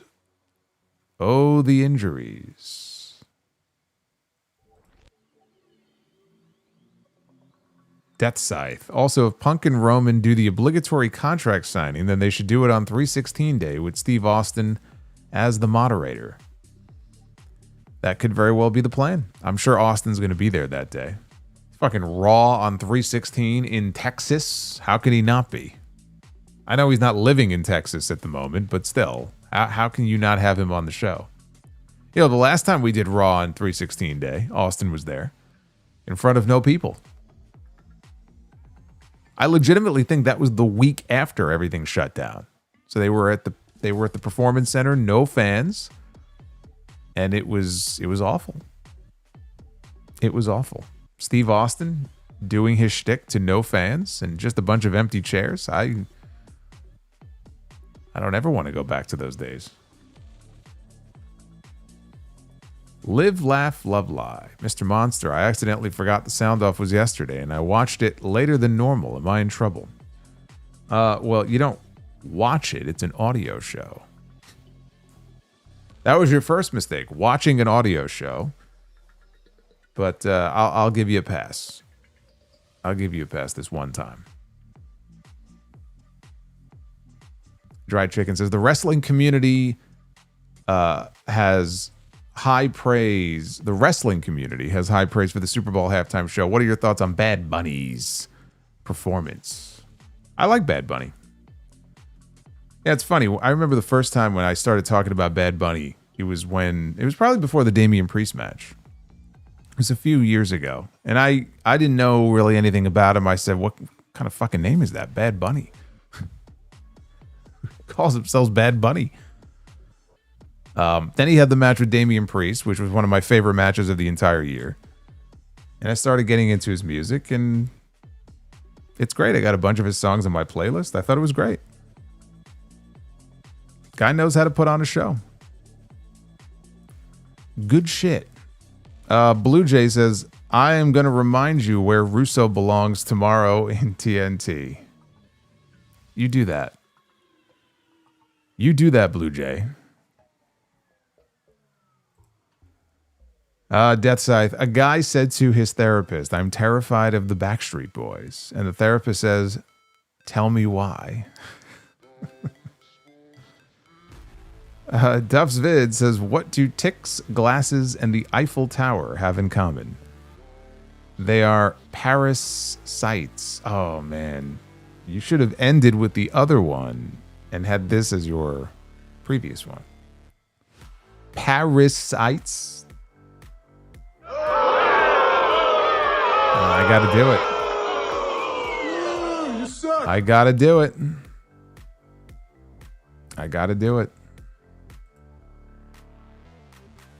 Jeremy says Raw wasn't all bad tonight. No Brie mode. Well, that's a good point. We did not get any Brie mode on the show tonight. You're right about that. And now I believe I am all caught up. And I do notice now that we are actually doing a double Be the Booker. We actually are doing 2 of them. You guys hit the other goal. We have the main goal. We're actually closing in on 560 likes. We could potentially hit 600 here before we're even done. Is that possible? Can we do it? Prince Vegeta says Jinder also had a banger theme. Yeah, it wasn't bad. I mean, it's better than most of the shit we hear these days.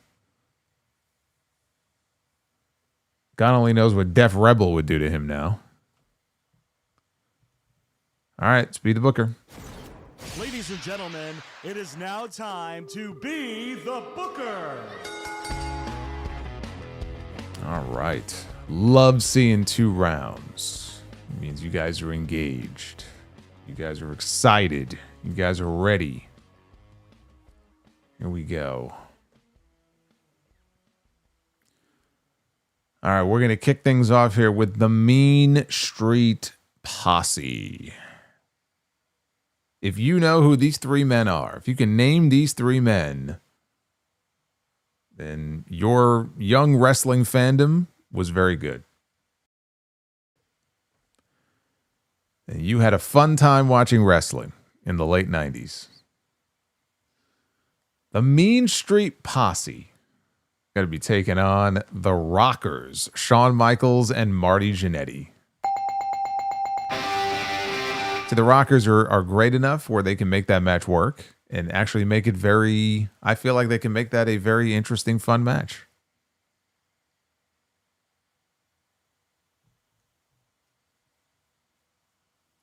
That's right. Pete Gas, Rodney, and Joey Abs.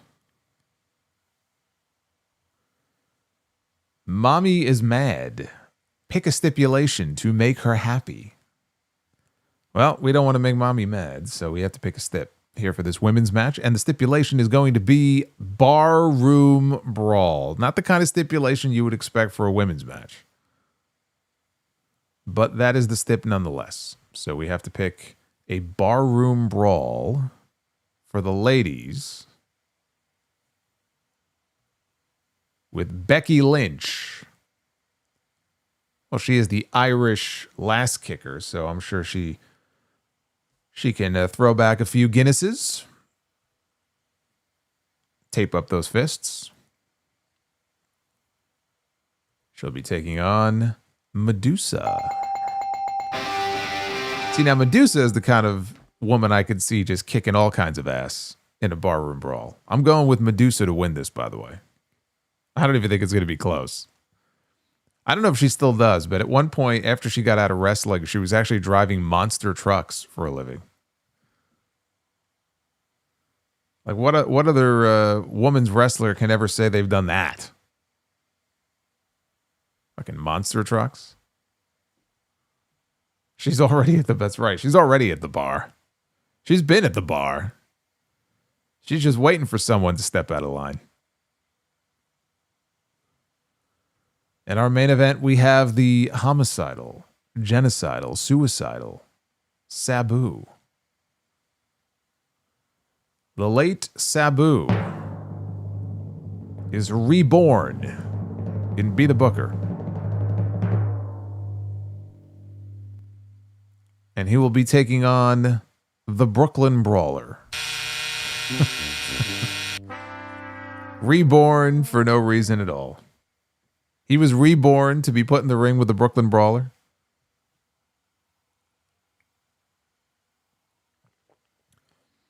I thought we could do a little bit better than that. I mean, this man has risen from the grave here, but unfortunately, this is the best we can do.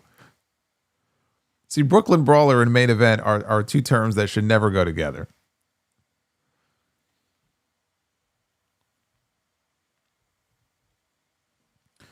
All right, well, you unlocked 2 rounds, so we get to do one more. We get to make up for that awful main event.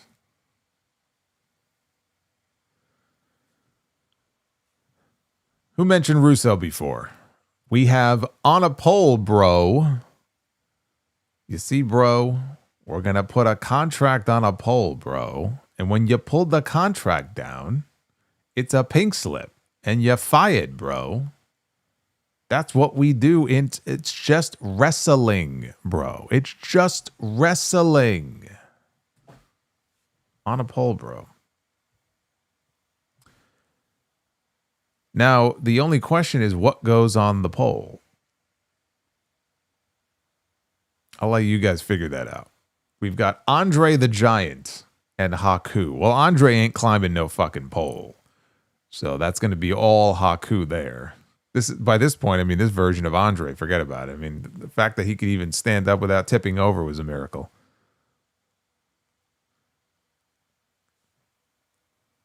Andre and Haku against the Spirit Squad in a pole match. Oh, this is awful. What an awful match. It's terrible.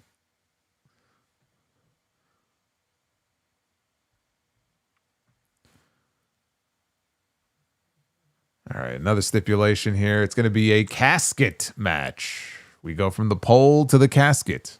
Isn't that the story of life?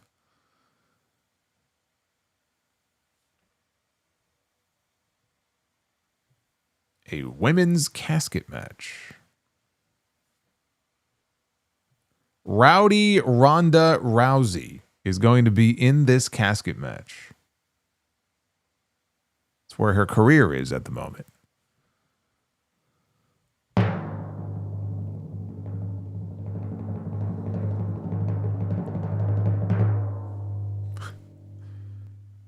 Oh, great. Ronda Rousey. Oh, man. Ronda Rousey against the host of the 6 Feet Under podcast with her co-host, The Undertaker. It is Michelle McCool. This is not going good. This is not going well at all.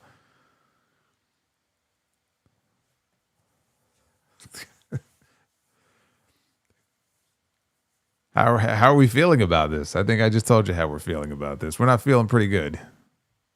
We're not feeling well.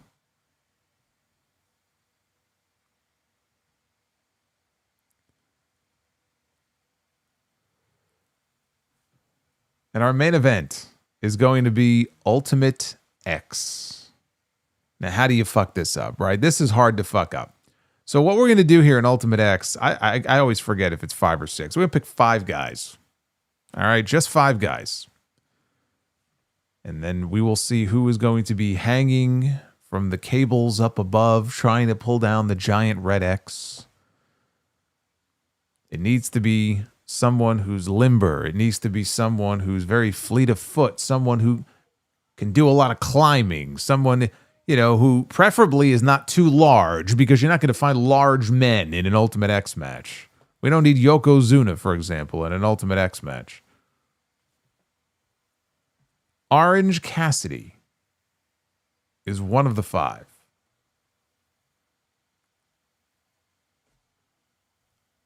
The Rock wants your soul and your spot. So Orange Cassidy is out of Ultimate X. The Rock has taken his place. The Rock, the final boss, is now in Ultimate X. Oh my God. He wrestled John Cena 11 or 12 years ago in a straight wrestling match and tore almost every muscle in his body. And you want to put him in an Ultimate X match?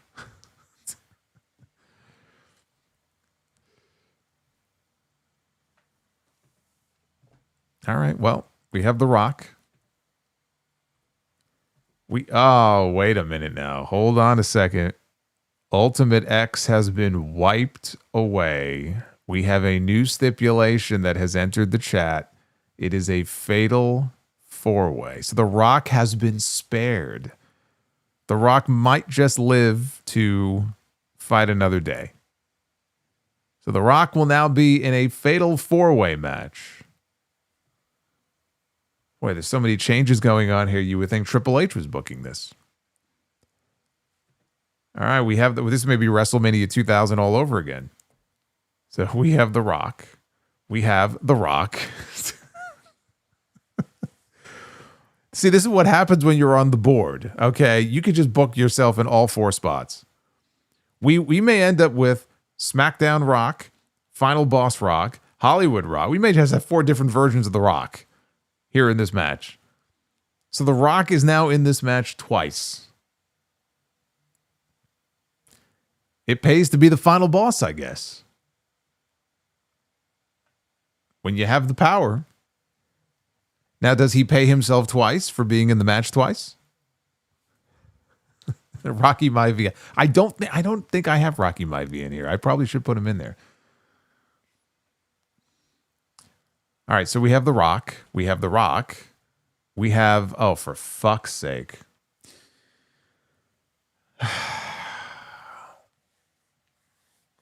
Oh my God. This Be the Booker has gone completely off the rails. Oh my God. We have The Rock, and Vince Russo, bro. Now we know who's doing the booking here. I think this actually makes a lot of sense now.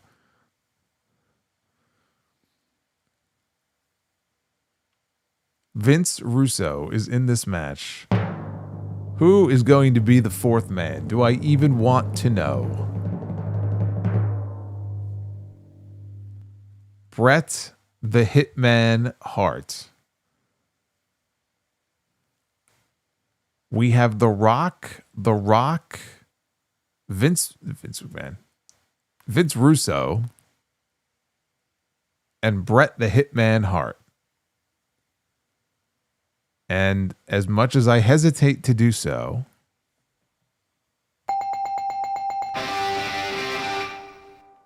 Bret helped put it over the top. It helps to have The Rock in there twice, but Bret put it over the top. Bret will put Russo in the sharpshooter. He will get him out of the picture very easily, very early on here. And then we get Bret Hart and The Rock. What's not to like? Bret Hart and The Rock in the ring together. Come on.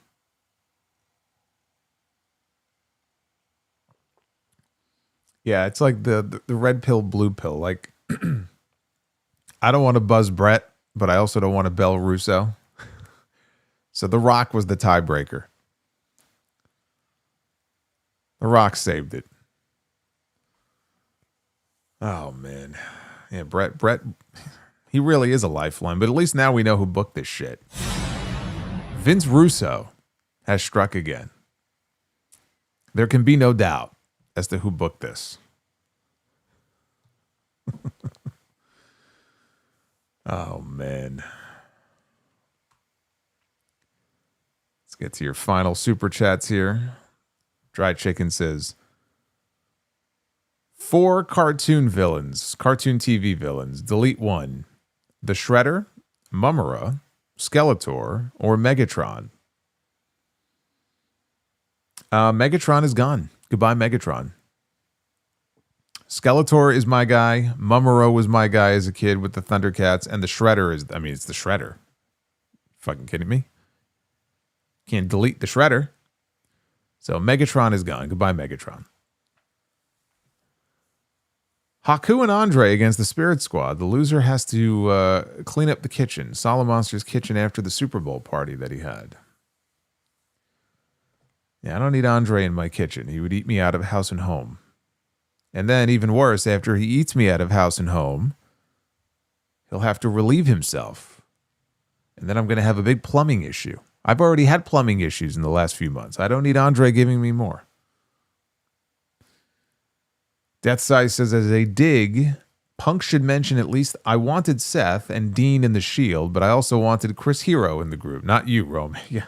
And people in the crowd be like, who? Chris who? They would have no idea who he was talking about. And Devin, why did Brock lose his first match back in 2012 as well as his WrestleMania 29 match against Triple H? Was WWE testing him to see if he would be a team player? I mean, that could have been part of it, but I mean, it was Triple H. So do you even really need to ask why would he beat, why would he lose to Triple H? What do you think? The first match, I think, was more of a test. And I think it was also like maybe they just didn't know how the relationship was going to go or how long it would be. So they just really wanted to make sure they got their top guy, being Cena, a win. Because it was a credibility boost for him. It was a shot in the arm. Hey, he just beat someone legit, right? We don't know if Brock's in it for the long haul, but at least let's get him in there and we can get Cena a win. But it was very stupid. I said it at the time. It's not even like, well, in hindsight. No, it was stupid to beat him in his first match. Have I seen the Dexter TV show? I have not. Although I've heard good things about this. What is it? A sequel? A prequel? I don't know what it is. I've heard good things about it.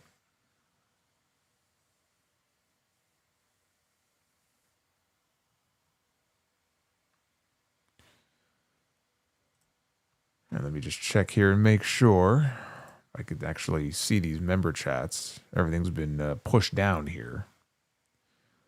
Try to get to a few of them at least. Oh, I got to thank Anobi, by the way. Anobi actually gifted 5 memberships tonight. All in one shot, because he's awesome. Thank you, Anobi. And Bred Hart, 47 months. Not looking forward to WrestleMania. Just entrances and video packages with mostly mid-matches and inconsequential story twists made just for moments. We are in the aura farming era of WWE.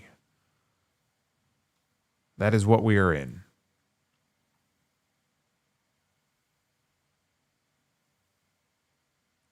Sidro, why did the coffee file a police report? It got mugged. And I was trying to find imposter in the dictionary. It was next to impossible. It was oh my.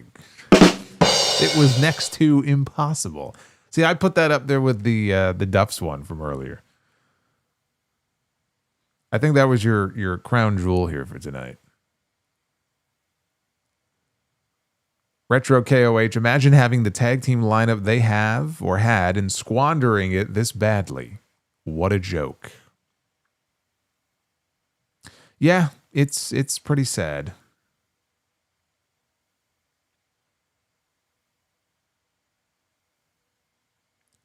Solo, any movies, old or new, that you want to see this year?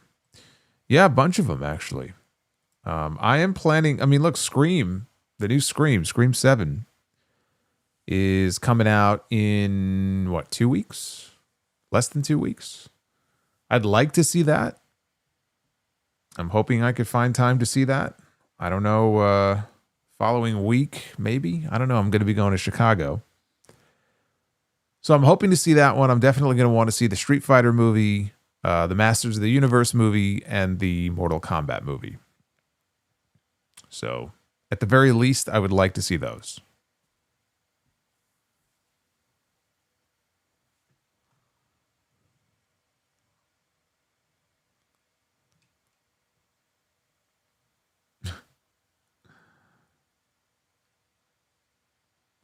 Got around to watching Thunderbolts, F4, and Predator Badlands.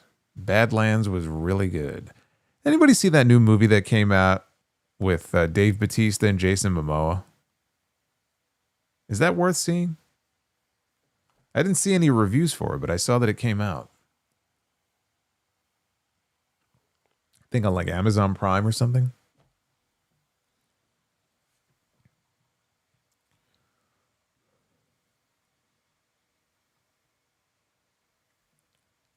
Toy Story 5. There's no Toy Story 5. They ended it with Toy Story 4. I thought they said that was going to be it. I do miss Toy Story, though. They really should have ended with part 3, if we're being honest. But who's my favorite X-Men member? Probably Wolverine. Or Storm.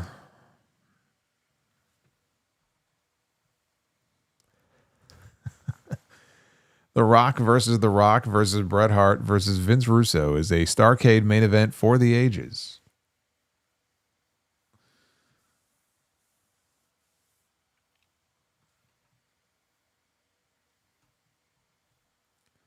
Toy Story 2 is the best Toy Story. It's a great one. I can't disagree. I really enjoyed the first one, but the second one is quite great.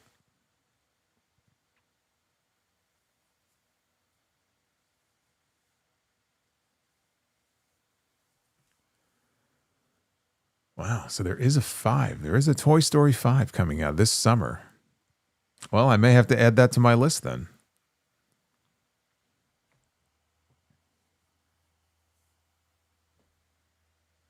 Do you feel him, sir? I do. The Mount Vernon Kid says you should check out Zootopia, Solo. Is Zootopia 2 the one that has the Z-Bros with Roman and Punk? Are they in the second one?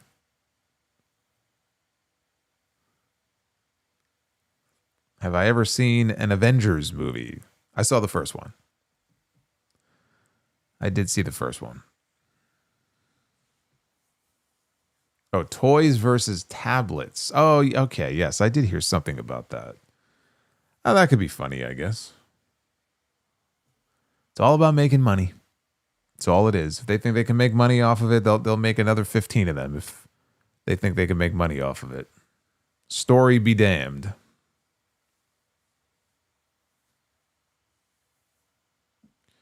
Have I ever seen John Carpenter's Vampires movie? The one with James Woods? Yes. Yes, I did. I enjoyed it.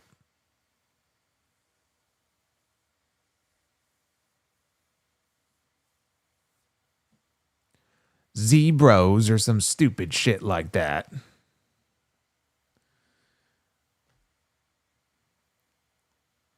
Yeah, the Expendable. I saw the first Expendables movie.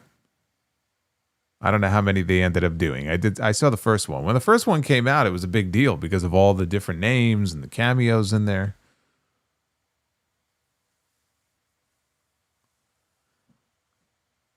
What did you think of Send Help? I enjoyed it.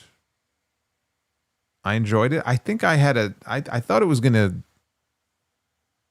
be different or go in a different direction, but I enjoyed it. 4DX, not so much. I don't know that I would do that again. That was not really necessary for a movie like that, but I thought it was good. Was I a fan of Beverly Hills Cop? Yes. Part 1 and Part 2. Part 3, not so much. And then the newer one that came out in the last couple of years, I saw that one too. But the first two were the best. Hayworth 623, the Resident Evil movie coming this year is the same guy who did Weapons and Barbarian. Interesting. So is this Resident Evil movie a sequel, or is this like a new take on Resident Evil? Like this is like a fresh start for Resident Evil.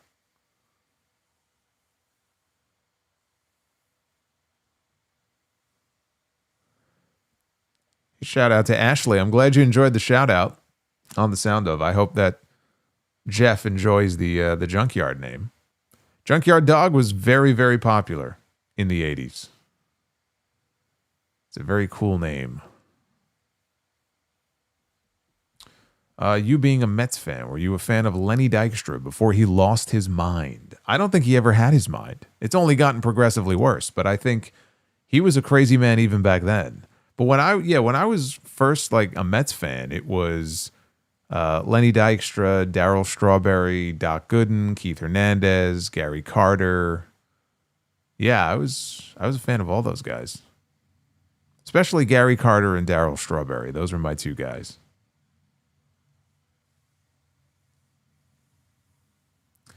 Oh, Luis is with us. Luis with a 5 says, Liv Morgan dropping the word puta was the highlight of the night. Even more than the Javon Evans cutter, huh? You enjoyed that? So this is the second reboot of Resident Evil. Gotta be a fresh start. Mila Jovovich is ready to collect Social Security.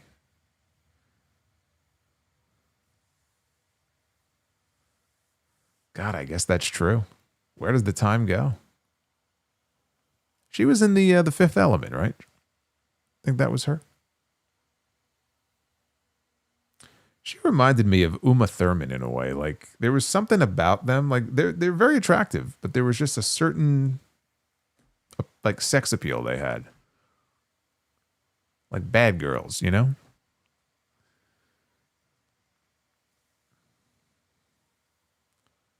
What about David Cohn?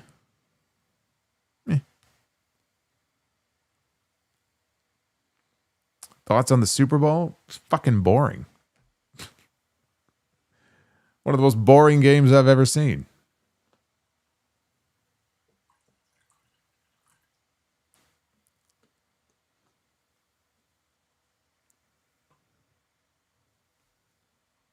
I like the Resident Evil games more than the movies. I did too, until that dog jumped through the window, and that was it for me. Said, peace out. I'm done. Anyway, thank you guys for hanging out with me here on a Monday night. Hey, Martin, I'm glad you were able to catch me live. Should do that more often. I'm live multiple times during the week, including Wednesday night after Dynamite and then Friday night after SmackDown. And I'll be live tomorrow night as well with JD for Tuesday Night Titans. There'll be something fun coming tomorrow as well. I won't say more than that. That's separate and apart from TNT, so should be a big day tomorrow. Looking forward to it. But again, if you missed episode 950 of The Sound Off, that dropped yesterday as well. Please go check that out and support there as well. Navy 4181, if Demolition gets Hall of Fame, should that include Crush? No. It should be Axe and Smash. Crush, I think, he did enough in his career, play different characters where he can kind of get his own standalone induction. Demolition should be Axe and Smash.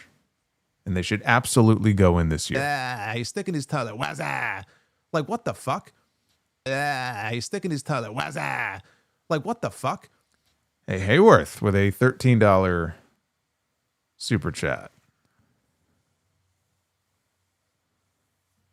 What about Saturday? Are you going live after Grand Slam? I'm probably going to. I'm a little iffy on that, or if I should just wait for the sound off. But I'll probably be live then Saturday night. It's a big show. A lot of big matches on that show. Hayworth says Zootopia 2 is too far-fetched. It would be the real-world equivalent of a real estate magnate conning his way into power by turning a population against an oppressed minority. Preposterous. I mean, nothing. That sounds so unrealistic, my friend. I can't watch the movie now. You've ruined it for me. Nothing like that could ever happen. Thank you, brother. Well, I'd have to see Zootopia before I see Zootopia 2, so it doesn't matter anyway. Grand Slam Australia is Saturday. It's airing on like a 16-hour delay, but it's the normal Collision slot, I believe, Saturday, 8 p.m. Eastern. It's a special episode of Collision. So I'll probably be seeing you then as well. I hope you'll join for at least some, if not all, of the shows. Be well. Stay safe. Have yourselves a good rest of your nights and a big day tomorrow. I'll see you on the stream back here live on Wednesday for the Dynamite post show. Until then, take care, guys.